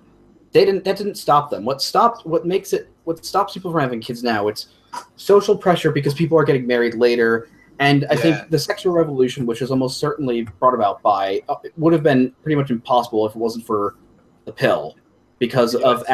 And the thing is, this is the argument that, like, you know, that also no-fault divorce, and of course abortion, because, you know, I mean, you look at the numbers of abortions, like, no wonder we have a problem. It's like, if European countries completely outlawed abortion, I think that they would have, like, if they had never allowed it in the first place, you probably wouldn't have had nearly the same demographic issue. Yeah, I believe that that's true, but I mean, the whole abortion thing, I don't really get the left. I don't really get the left on this. It's just selfish. It's just calling murder something that it isn't. You know, I mean, no, I phrase it wrong. You know, you're just having a fancy name for murder. Yeah, and the reason why, I think the difference is the fact that you don't really, I mean, people have, like, obviously post pictures of what abortions look like, and I think that's probably one of the best weapons of the pro-life movement, is just to show what it looks like. The thing is, though, the procedure, the thing itself, the act itself, I'm not going to call it a procedure, it's, you know, it's not visible, and it's not seen the same way as if you just approached a guy with a gun and shot him. You know, but have you seen the silent scream? No, I haven't. Oh, it's I believe 20 minutes or 30 minutes video of a guy who did abortions, but he did abortion while doing the echo. Is it echo? Ultrasound. Ultrasound. Thank you. Ultrasound. So you see the child fighting. Yeah. You know, moving from it. It's so, and all those arguments that they use, it's so dumb. The rape and the rape and incest thing, it's like, okay, the problem is that, like, it's like it's like, what if you were the product of rape? Like, would you want to be aborted? Yeah. Yeah. And it's just the fact that, like, you know, and now the email comes and said yes. I'm sorry. Yeah. I was a nihilist. A nihilist. I was born in 1994 during the war. Me too. And well, you haven't had war. I was born during the war, obviously. Yeah. But during the war in Croatia, and my mother was when she had me in the womb. My father was in the war. He was fighting in the war. And two of my brothers were in Croatia. My parents are originally from Bosnia, just so you know. And but were they Bosnian Catholics then? Croatian Catholics, even though they were in they're Bosnia. Croatians living in Bosnia. Yes. Okay. It's, well, Croatia. A lot of Croatians will tell you that Bosnia is Croatia, but never mind that. It's a huge history. But you're ethnically Croatian. Yes. Okay. So, my father was a kebab. Allah? No. Salam alaikum, no. I'm not a Muslim, and hell no. If I were, well, no. I don't. I'm not going to. You might imagine. Just keep going. So anyway, a lot of during that period, you know, there was a lot of, you know, my mother was scared for my life, you know. Because and for her sake also, because if my father dies in that war, and keep in mind, my mother has 3 years of school, and she, you know, she didn't know how if my father dies, how should she provide to family, you know, for family. So a lot of people, you know, try to pressure her to abort me, and she said no, because she was afraid of God. And I believe that fear of God was the thing that saved me. And I understand those people who are, you know, afraid for their life, so they think about abortion or something like that. But it's something that there's this huge thing about having abortion just because it happened. I don't like that. It's using abortion as a like a pill, like contraception. Contraception. Thank you. I think the bigger issue with the sort of with the birth control is that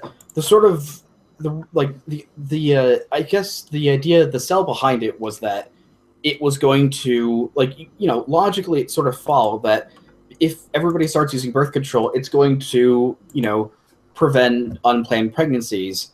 Yeah. The problem is that what happened to unplanned pregnancies, it went up. Because even if, let's be very generous, and say that 95% of contraception is 95% effective and everybody uses it. This is the best case scenario in their case. It's 95% effective. Everyone's been using it for the past 50 years. You still have millions and millions and millions of people are having sex all the time. Yes. That 5% is a lot.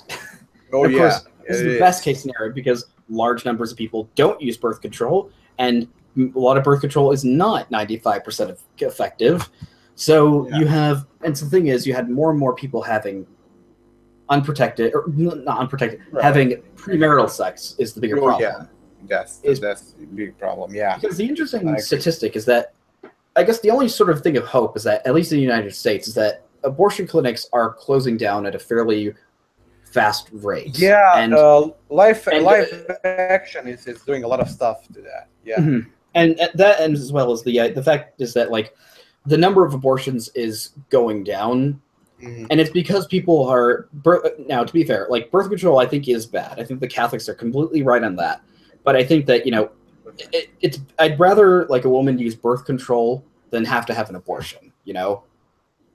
No, I wouldn't like. I wouldn't like either. But I'm saying no. Just so you know, the abortion also. Yeah, there's abortifist.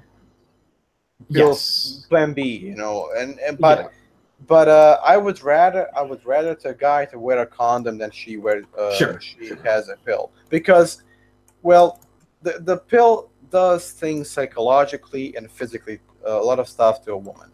Mm-hmm. So, and condom, you just wear it and throw it away. Yeah, or make it into a balloon. Yeah, definitely. That's something that we did. That's what we'll do when we outlaw birth control. That's what do you do with all the condoms? Balloon animals. Yeah. No, I'm not a guy who would decriminalize birth control. Mm. I'm not a guy. I'm a guy who would decriminalize abortion. That's something that I would criminalize. You would criminalize it. Yeah. Sorry, criminalize it, definitely. And the argument is, well, and the counter argument is, but then a lot of women will go, to do illegal abortion and die and child with her. I'm just saying, even though murder is illegal, there is murder happening. So what do we have to do? Make it legal? No. If you look at the stats, 100 years ago, yes, there was cases of I think a few thousand cases in the early 1900s of every year of women dying from botched abortions. Thing is, even though illegal abortions did happen, unfortunately, yes, the rate at which they happened then was nowhere near where it is now when it's legal. Yeah. Because whatever happened to Hillary Clinton saying it should be safe, legal, and rare, Yeah, because, and this is the thing, is that this is a tangent off of the idea of birth rates are dropping across the Western world or developed world, and I think the sexual revolution is the chief cause of this, not really the economic argument. I mean, certainly if you're given more incentives to have more kids, I suppose that's good, and I think that the government should be something that if the government can, it should sort of incentivize the formation of families. Yeah. But in your country you have problems with welfare. And single parenthood. The issue with welfare, with a welfare state, is it seems it's it seems like it can only work when you don't have a lot of people that need to use it.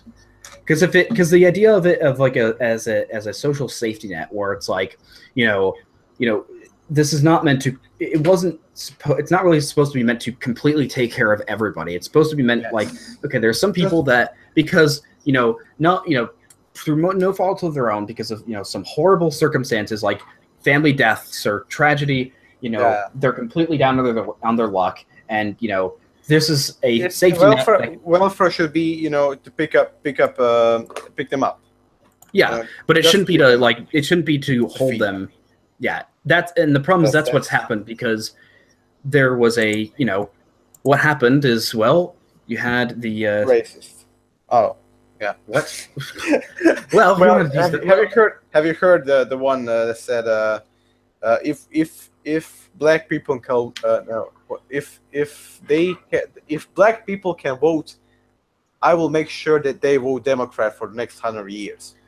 I think that was Lyndon Johnson, a Democratic president, who said, sorry for using the slang, he says, I'll have those niggers voting Democrat for 200 years. Yeah. And I mean, this is the sort of reality, is that my dad has said nobody ever shoots Santa Claus, that the Democrats have the best strategy ever, because they say Republicans are the party of white people. They don't like you.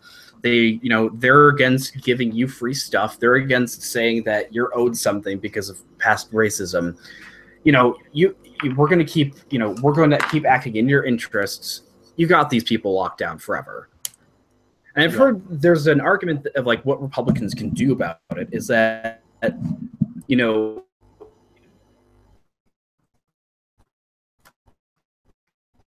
reality in the U.S. switched, essentially, that the the thing is, like, our consumption of liberal and conservative sort of emerged from after the Second World War, but the Democrats, where Republicans are very strong now, like in the Deep South and rural areas, that used to be more the home of Democrats, who were, a racist party, and arguably still are, because they've been nothing but horrible for the black community. And white. Yes, they've been horrible for everybody. Yes. Except George Soros. And but he's a Jew. Come on. He's a Jewish Nazi. He's a Jewish Nazi if ever something could exist. But I'm not actually upset. I'm not surprised, because you look at the world today. It looks like we're turning into a cartoon. Like, George Soros is a cartoon villain. But I mean, the people. I saw that where I believe Ben Shapiro has spoken about it. We live in society where it's dictated by movies, where you have this, a villain and a good guy. You are always trying to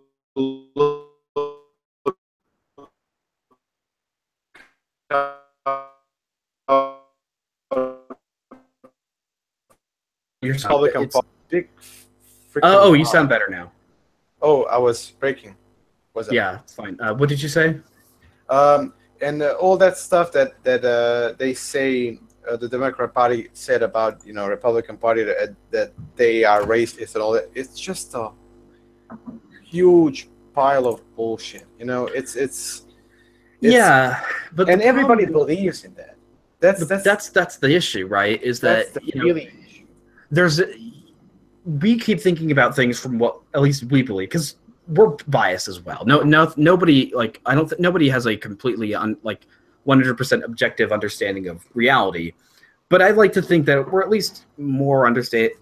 We sort of understand reality a little bit better than them. The problem is that when you have complete control over education and the media, you get to create reality. Yes. This is what the whole Charlottesville and the Confederate statues thing came from, is that they can take literally any, when the thing started in 2015, where you had that guy, the kid, shooting up 9 black churchgoers, that thing just came from the fact that there was one picture where it showed him with a Confederate flag. And they were able to use that and turn it into political action to tear these things down. Yeah. I understand. Yeah. I mean, I will say this. Yeah, white supremacists seem to have been the worst things for white people ever, because, like, did the Nazis help out Germany? No, they made it. They got it in an even worse position than it was before. Well, I'm not just. I mean, I don't think so. I mean, there were a lot of bad people there, you know, and then those bad people had money. So so if you took that money and distributed it well, the Germany, you know, thrived. No, I mean, I agree. It's like bad stuff happened. Yeah, but it's like in terms of just like the actual, like, you know, idea of the survival of Germany as a culture and nation. Yeah, you know, the Nazis are the ones that killed it, not the communists or the Allies. Yes, I know. And then, like, you know, like as what happened, you know, Dylan Roof shooting those 9 black people, like, oh, that did great things for, like, white supremacy, didn't it? And the thing is, the Charlottesville thing, yeah, that was great for that's great for, like, protecting those Confederate monuments. Oh, what happened? Even more they're getting torn down even faster now. But it did bring up attention. And have you heard about, you know, the saying, every publicity is a good publicity? I don't think that's really true. I think, again, it matters more for control of the publicity. The left are idiots. The left are idiots. The left is feeding them. It's just feeding them. You look. You look. What was the issue with Trump and that whole situation? When he denounced everything, you know. He denounced both sides. Yeah. Yes, both sides, and he didn't back down. That was the great part. Yes, that's the great part. I love that guy sometimes, but yeah, this is the thing. I think he's more hampered by. My 2 things about Trump is that I voted for him, but, like, I think the 2 issues with him is, the thing he can't control is Congress. Like, that's why the idea of getting rid of Obamacare, which the problem with that was... But that's the Republic. That's just... Yeah. The other thing is, I don't think he was actually prepared to become president, because he was, I think, in late October, he was like, okay, Hillary Clinton's almost certainly going to win. You know, she has everything behind her. I don't know what I'm going to say. And then, like, oh, wait, he won. And he's like, I won. Now what? Yeah, now what? Like, just everybody, you know, you're my cabinet. Tell me what to do. And the scene with Obama, he just looks so worried. You know? That's the thing, is, like, that was sort of a beautiful period between the election, and that was like a honeymoon period between the election and the How come? I mean, there were riots, there were protests. Well, that was wonderful because it made the left look so stupid and just insane. Yeah. The problem is that, like, almost, you know, in a couple months it'll be a year on since the election. The thing is, if Trump and Republicans can't get anything done, like, then they're screwed, because they were all talk. You know, if Trump can get rid of Obamacare, because the reason I actually care about it is because doing it defunds Planned Parenthood, the giant abortion provider, from federal funding. And if he can get the wall built, which I think he can do. I hope so. Not because, you know, I don't think it's going to be a real. I don't really think it needs to be like an actual wall. Something sort of like the Hungarian border, like that they built. All those like huge amounts of fencing. Yeah, but those are useful. Not useful. You know, they can run away from it. You know, run across it or something like that. No, the wall is perfect. So if he builds the wall, I'm going to post that wall everywhere because that's a monument to the leftists. I don't know if you've ever seen Game of Thrones. I know you're the country where they film it. Yeah, in Dubrovnik, yeah. Dubrovnik, yeah. Dubrovnik. I don't want to pronounce your cities. Yeah. But yeah, like I would want to visit it so I could be like the character Tyrion Lannister. Oh, and pees off the wall. Like Mexico. I love that character. Yeah, I love Tyrion so much. The thing that I've only seen a few seasons of the show. Oh, seriously? I find it more of like an interesting cultural artifact that like 20, 30 years ago, most interesting, like the most watched stuff on television the thing that was like sitcoms about like you know a family like a suburban American white family, and just like the goofy dad and the but do you know mom. Say. Now Game of Thrones is the most popular thing on television. Yes. And it's like this weird medieval political fantasy drama with tons of sex. Yes, definitely. I mean, I watch it for the plot. But okay. I'm just kidding. But and something that's really, bursts my bubble, grinds my gears. Since I started to look, at this YouTube political community, commentators and all that sort of thing, with Steven Crowder, with Ben Shapiro, specifically, definitely Ben Shapiro, because Ben Shapiro had made a book about Hollywood and how it is controlled by the left, and the leftists and those directors and all that sort of people have said that they pushed some political agenda in sitcoms. So now, when I watch sitcoms, on some sitcoms are played on our television, when I watch those, I usually watch out for the look what they did. It doesn't matter if they're a gay couple. Do they have to have a child? Seriously, I'm talking about how was it called? With El Bundy there and Sofia Vergara, and then Modern Family, yeah. Yeah, I mean, this is the thing, is that like how they like keep trying to put this on. They're putting this on to like children's shows now. Yes. Like that's the thing that sort of really upsets me. Like there's that show Steven Universe. Have you heard of that? Yeah, I heard something about it. Yeah. Yeah, it's like there's like even implied, like the creator of the show even said like this show helps teach kids about consent. I'm like, what? Why? What?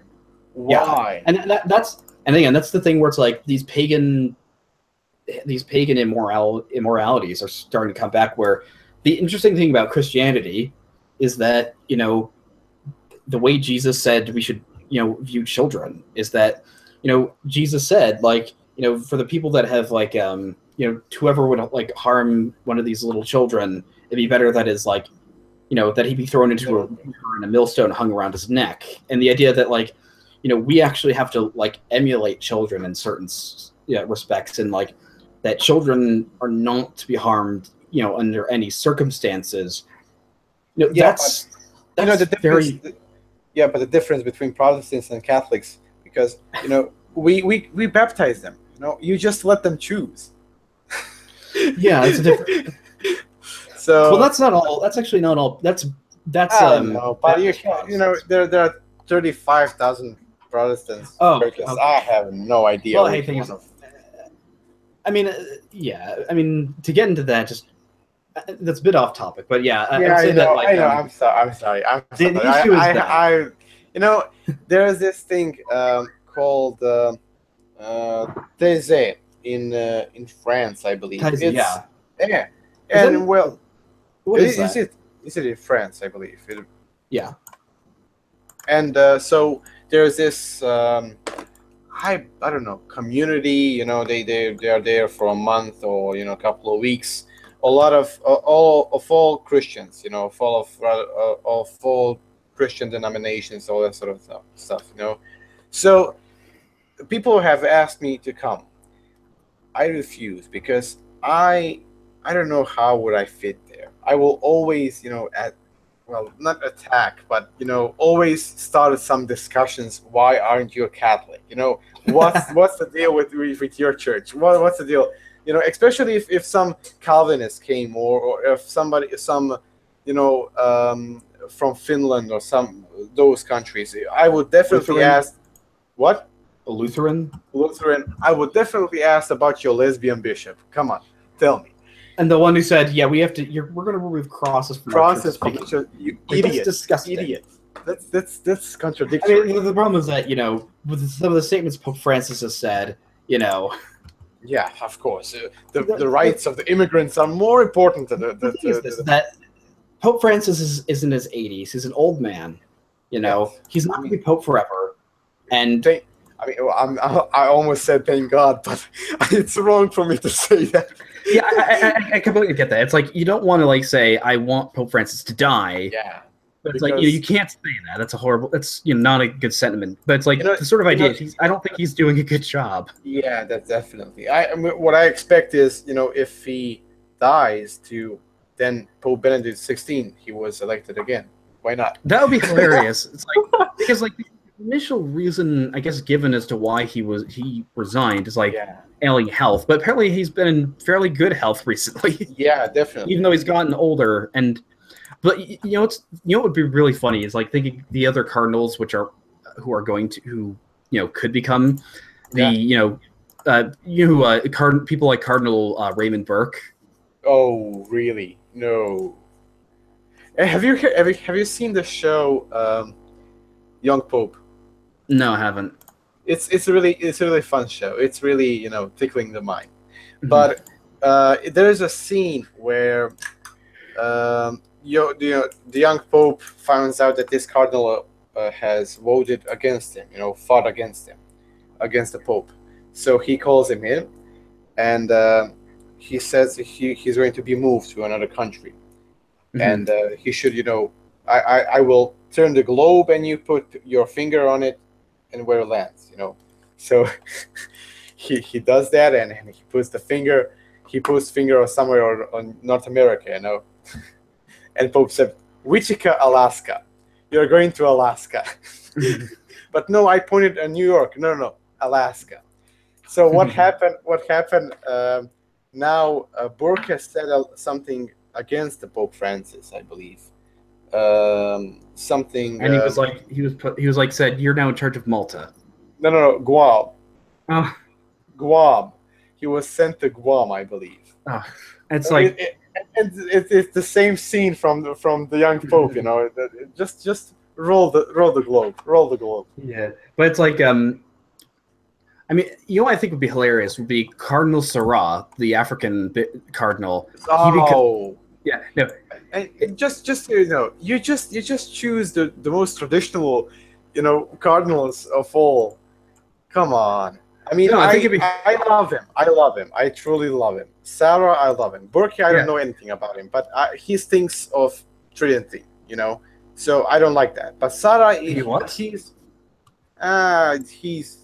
you have this society which is SSPX. Yeah, but that's a schism. But you have a society that is in Catholic Church, which is basically SSPX, but except the Novus Ordo and the Second Vatican Council, it's called the Society of Saint Peter. So FSSP. So it's really strong in America because there's a liberal stream in America. Yeah. So Burke smells of it, and I don't like that. I wouldn't like that for a pope. Sarah is, on the other hand, who is trying to reform the new order. Something that it has been done. It must be done definitely. But I think the funny thing about the thing I would like to see, because it'd be like he's very conservative. Yes. And he said he seems like he actually would be pretty much against mass immigration to Europe for Muslims. Yes. And so imagine it would freak out the progressives because yay, they could scream Black Pope, yay, we was kings, and then oh wait, what does he believe? Oh no, and then he's not really black. But then Uncle Tom. Imagine what the alt-right's gonna think. Okay, you have a black pope who's saying we need to defend European values. What? Yeah. And do you know that there is this guy called Black Pope? Do you know who that is? No. No, he is the leader of Jesuits. We call them the Black Pope. So we will basically have two Black Popes. But anyway. Oh, the Jesuits. Anyway. Yeah, Jesuits. I've often heard they seem to be a somewhat problematic order. No, I mean, oh, there's this joke in Croatia that we have. So basically, one guy who is blind, but he's an intellectual. He's a historian, you know. And he was on the mass, and the Jesuits was having his sermon. He said a lot of, bullcrap. And he, this blind guy, he opposed, and a lot of people just shush him. Okay, so he went after the mass. He went to the sacristy. I don't know how to call it in English. Anyway, the place where priests, take their clothes off, change. So changing room. Changing room. Thank you. I know that. I guess is there like an official place? Yeah, for that? yeah. It's called sacristy. I don't know.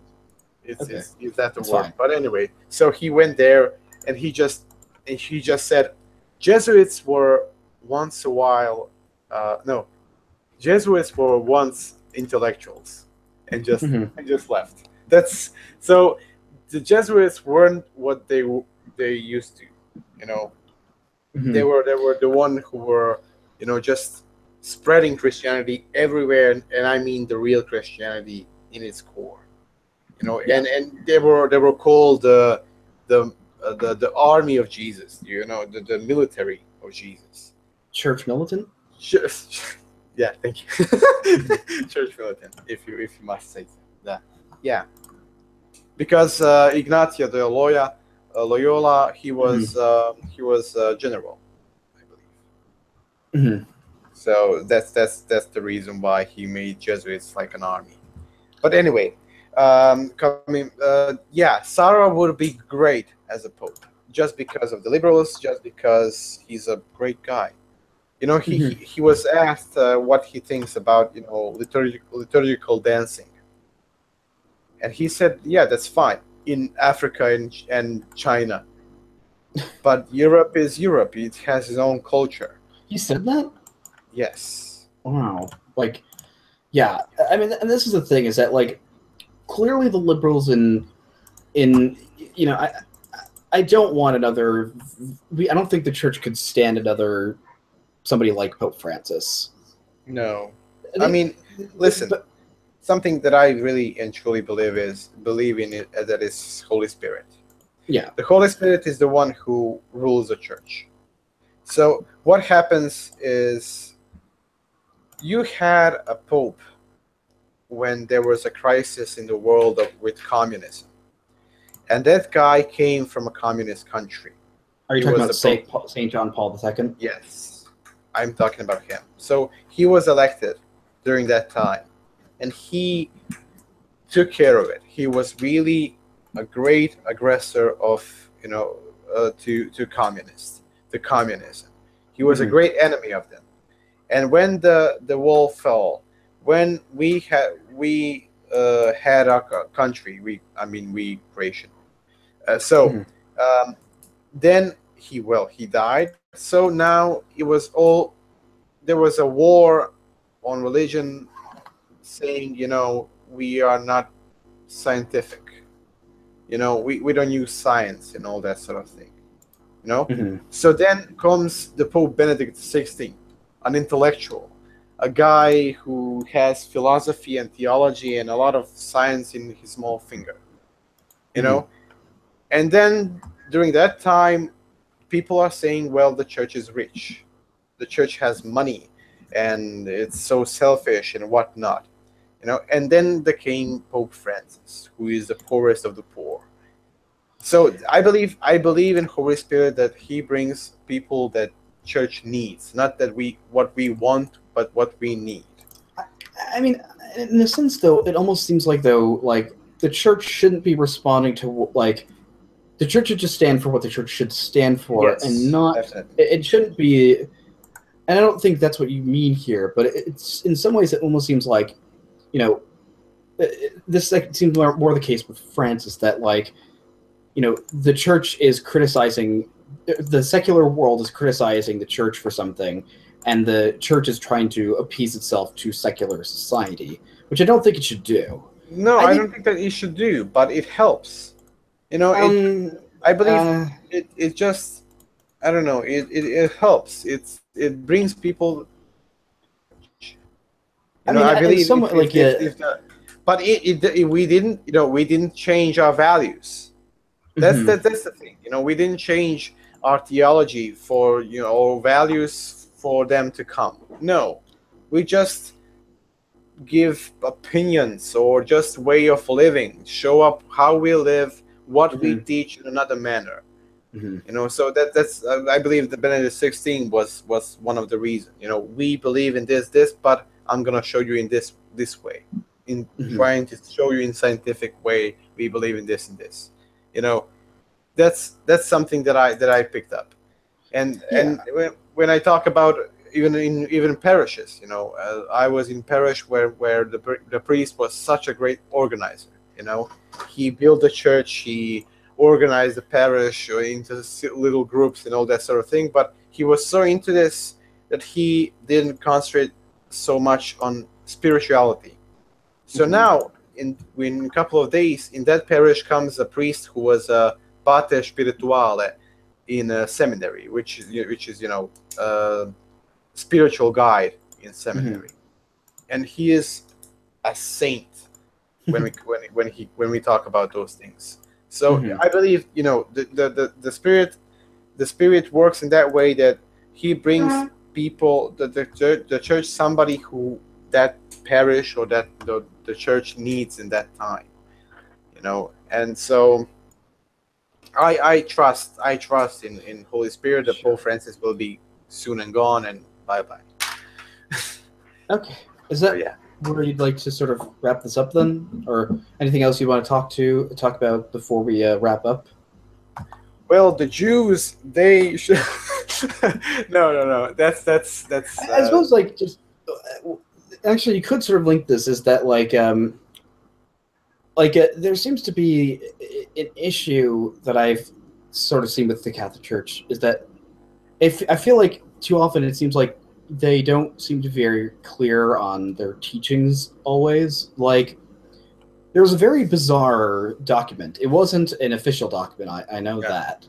Because I know that the idea of papal infallibility only occurs when you're doing ex cathedra, and that's only happened a few times. But the fact is, like, it was a document about, like, Judaism and Christianity and, like, whatever working together. It's like, in a way, they, like, it seems like the people that wrote the document got themselves confused to the point where they thought, they, like, said, apparently we've come to a conclusion that, like, the basis of it is they still believe that the covenant God made with the Jews exists. But they managed to, like, come to some form of conclusion where you can, they got to the conclusion where it's like, apparently then that means that the Jews don't need salvation from Jesus. But then they said, it's a mystery because we know they still do. It's like, how did you get to that conclusion? No. Basically, the covenant still exists. But the Messiah has, the covenant exists for those who don't know. For those who don't know that Jesus came and don't accept him as a Messiah, it's better to have a covenant that doesn't have a covenant at all.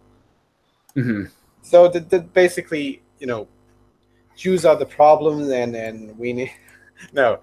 Sorry, I joke a lot about this. It's fine. Joking's fine.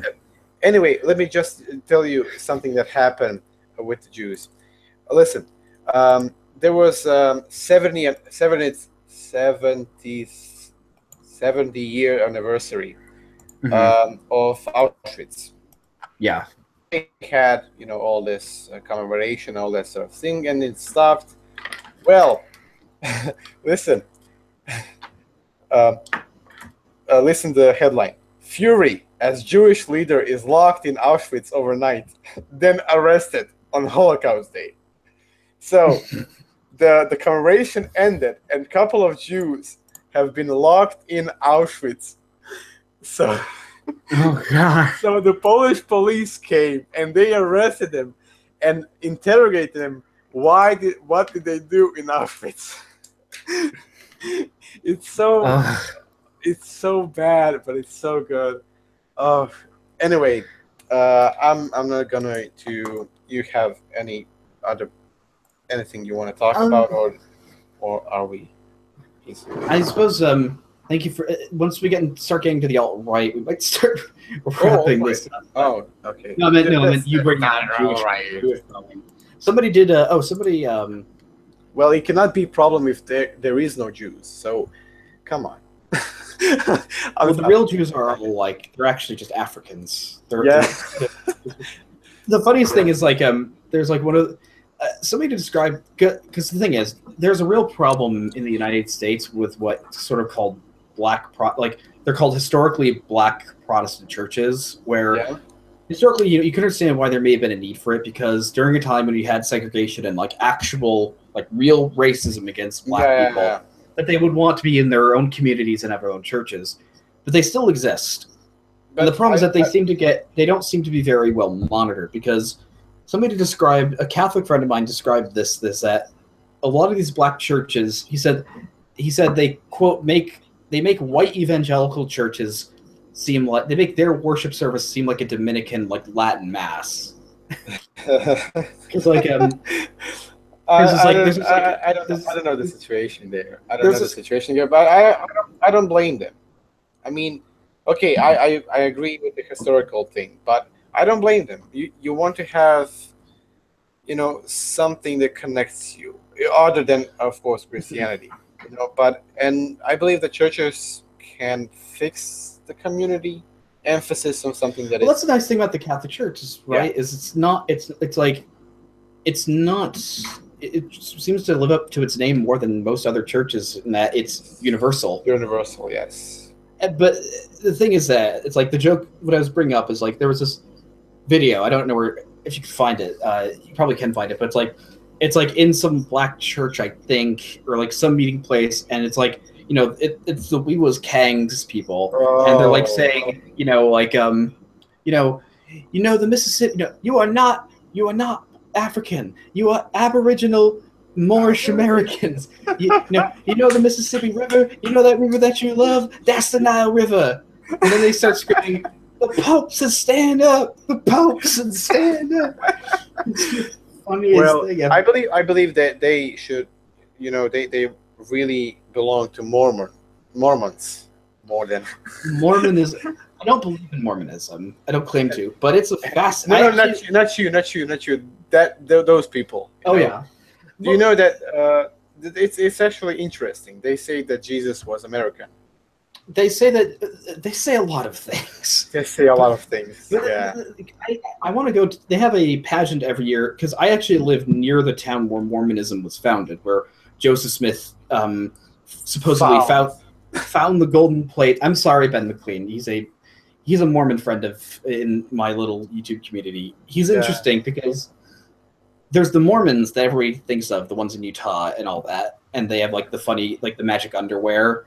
But apparently there was a small group of people, like when the Joseph Smith died, a small group of people actually followed his son instead of the other guy, and they formed the RLDS, the Reorganized Church. And they're basically like, they still believe Joseph Smith was a prophet, but they don't believe in any of the crazy stuff.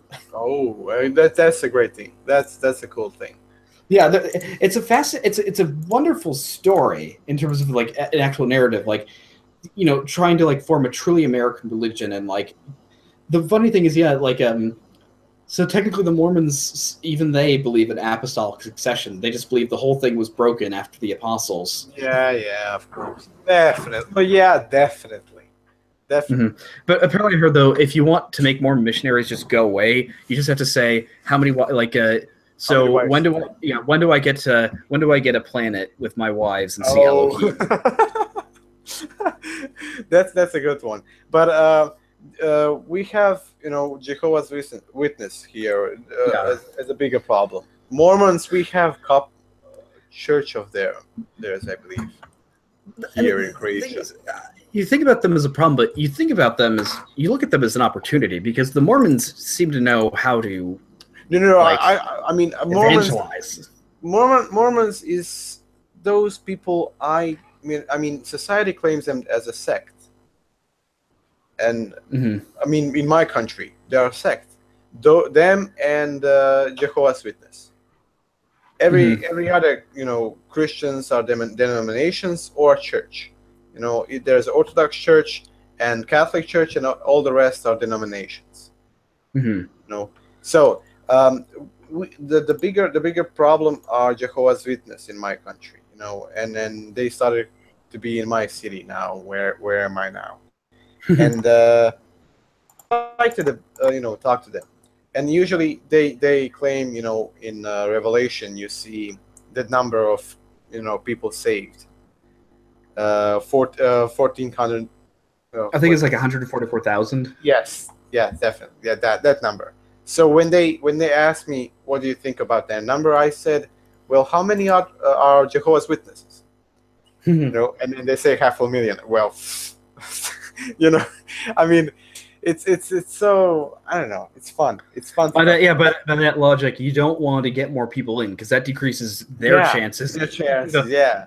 But you think about these churches and what I think a lot of Christian churches I think especially people like the Catholic Church can learn is how it is to evangelize, because with the Mormons they require you to be a missionary for 2 years of your life. Yes. It's like that just seems very, and the church I was going to, an evangelical church, they just kept encouraging. The reason why it's actually a very, very rapidly growing church is, I think part of it is because they just encourage people to go invite anybody to the church.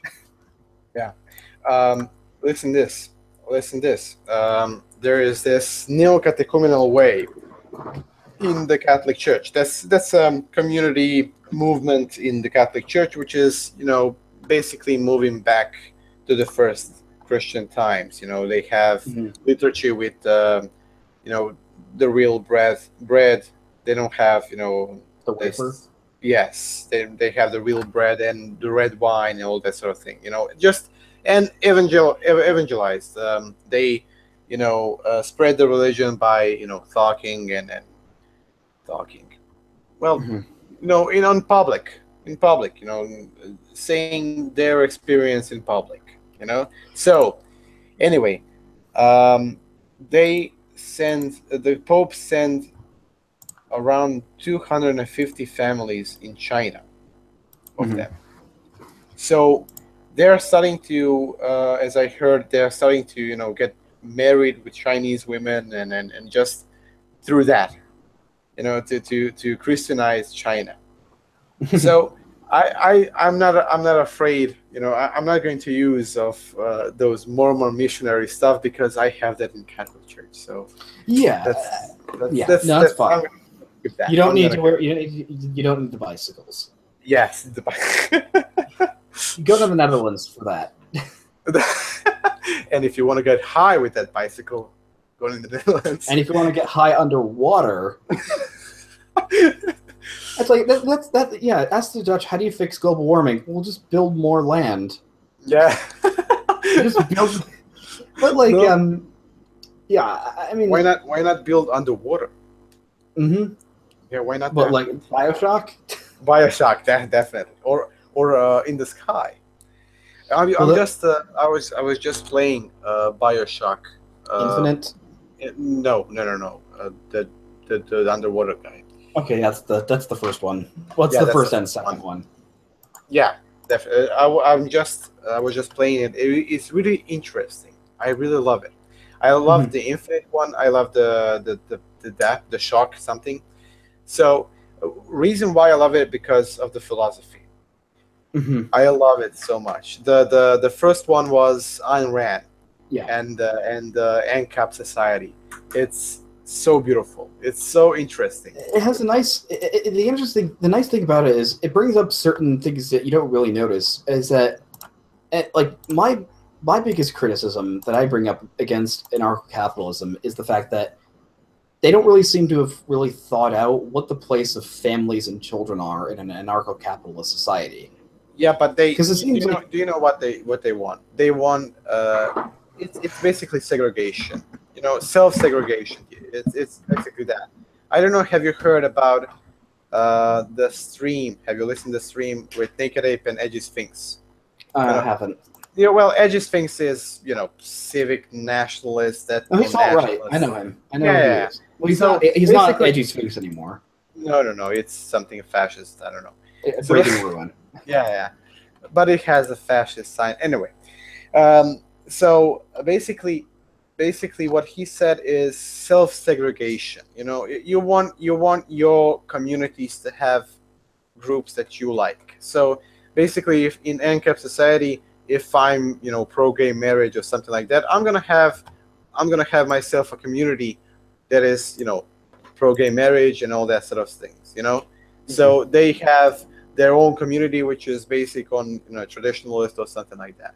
That's ANCAP in general. But I hate with the ANCAPs because I hate them, their idea, because these contracts that you have with other people, who will enforce them?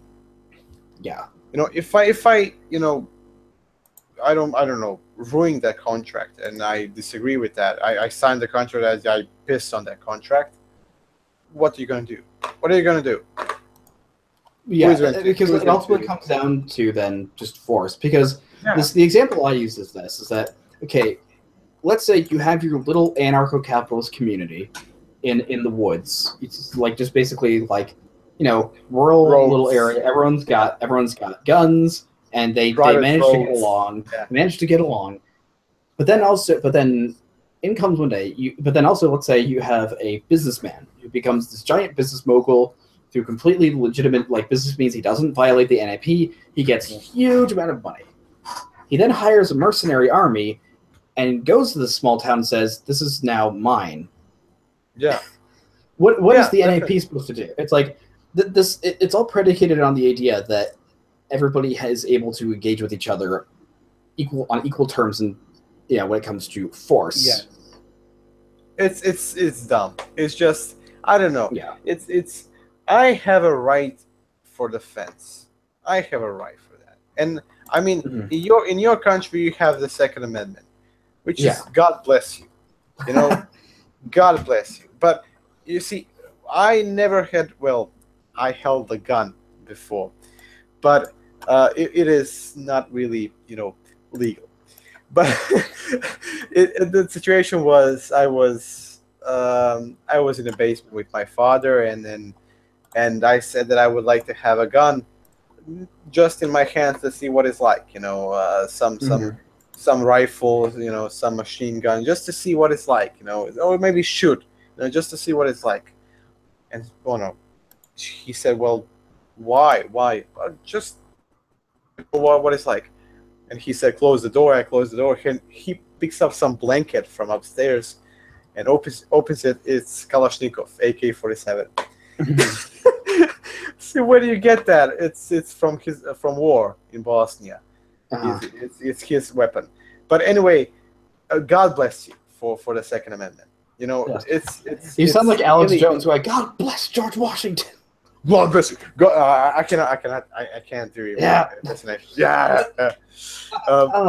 I mean, really, God bless the American. Oh, see, that's the thing. That's why we love. Well, that's why we love Texas. Yeah. But I think we can.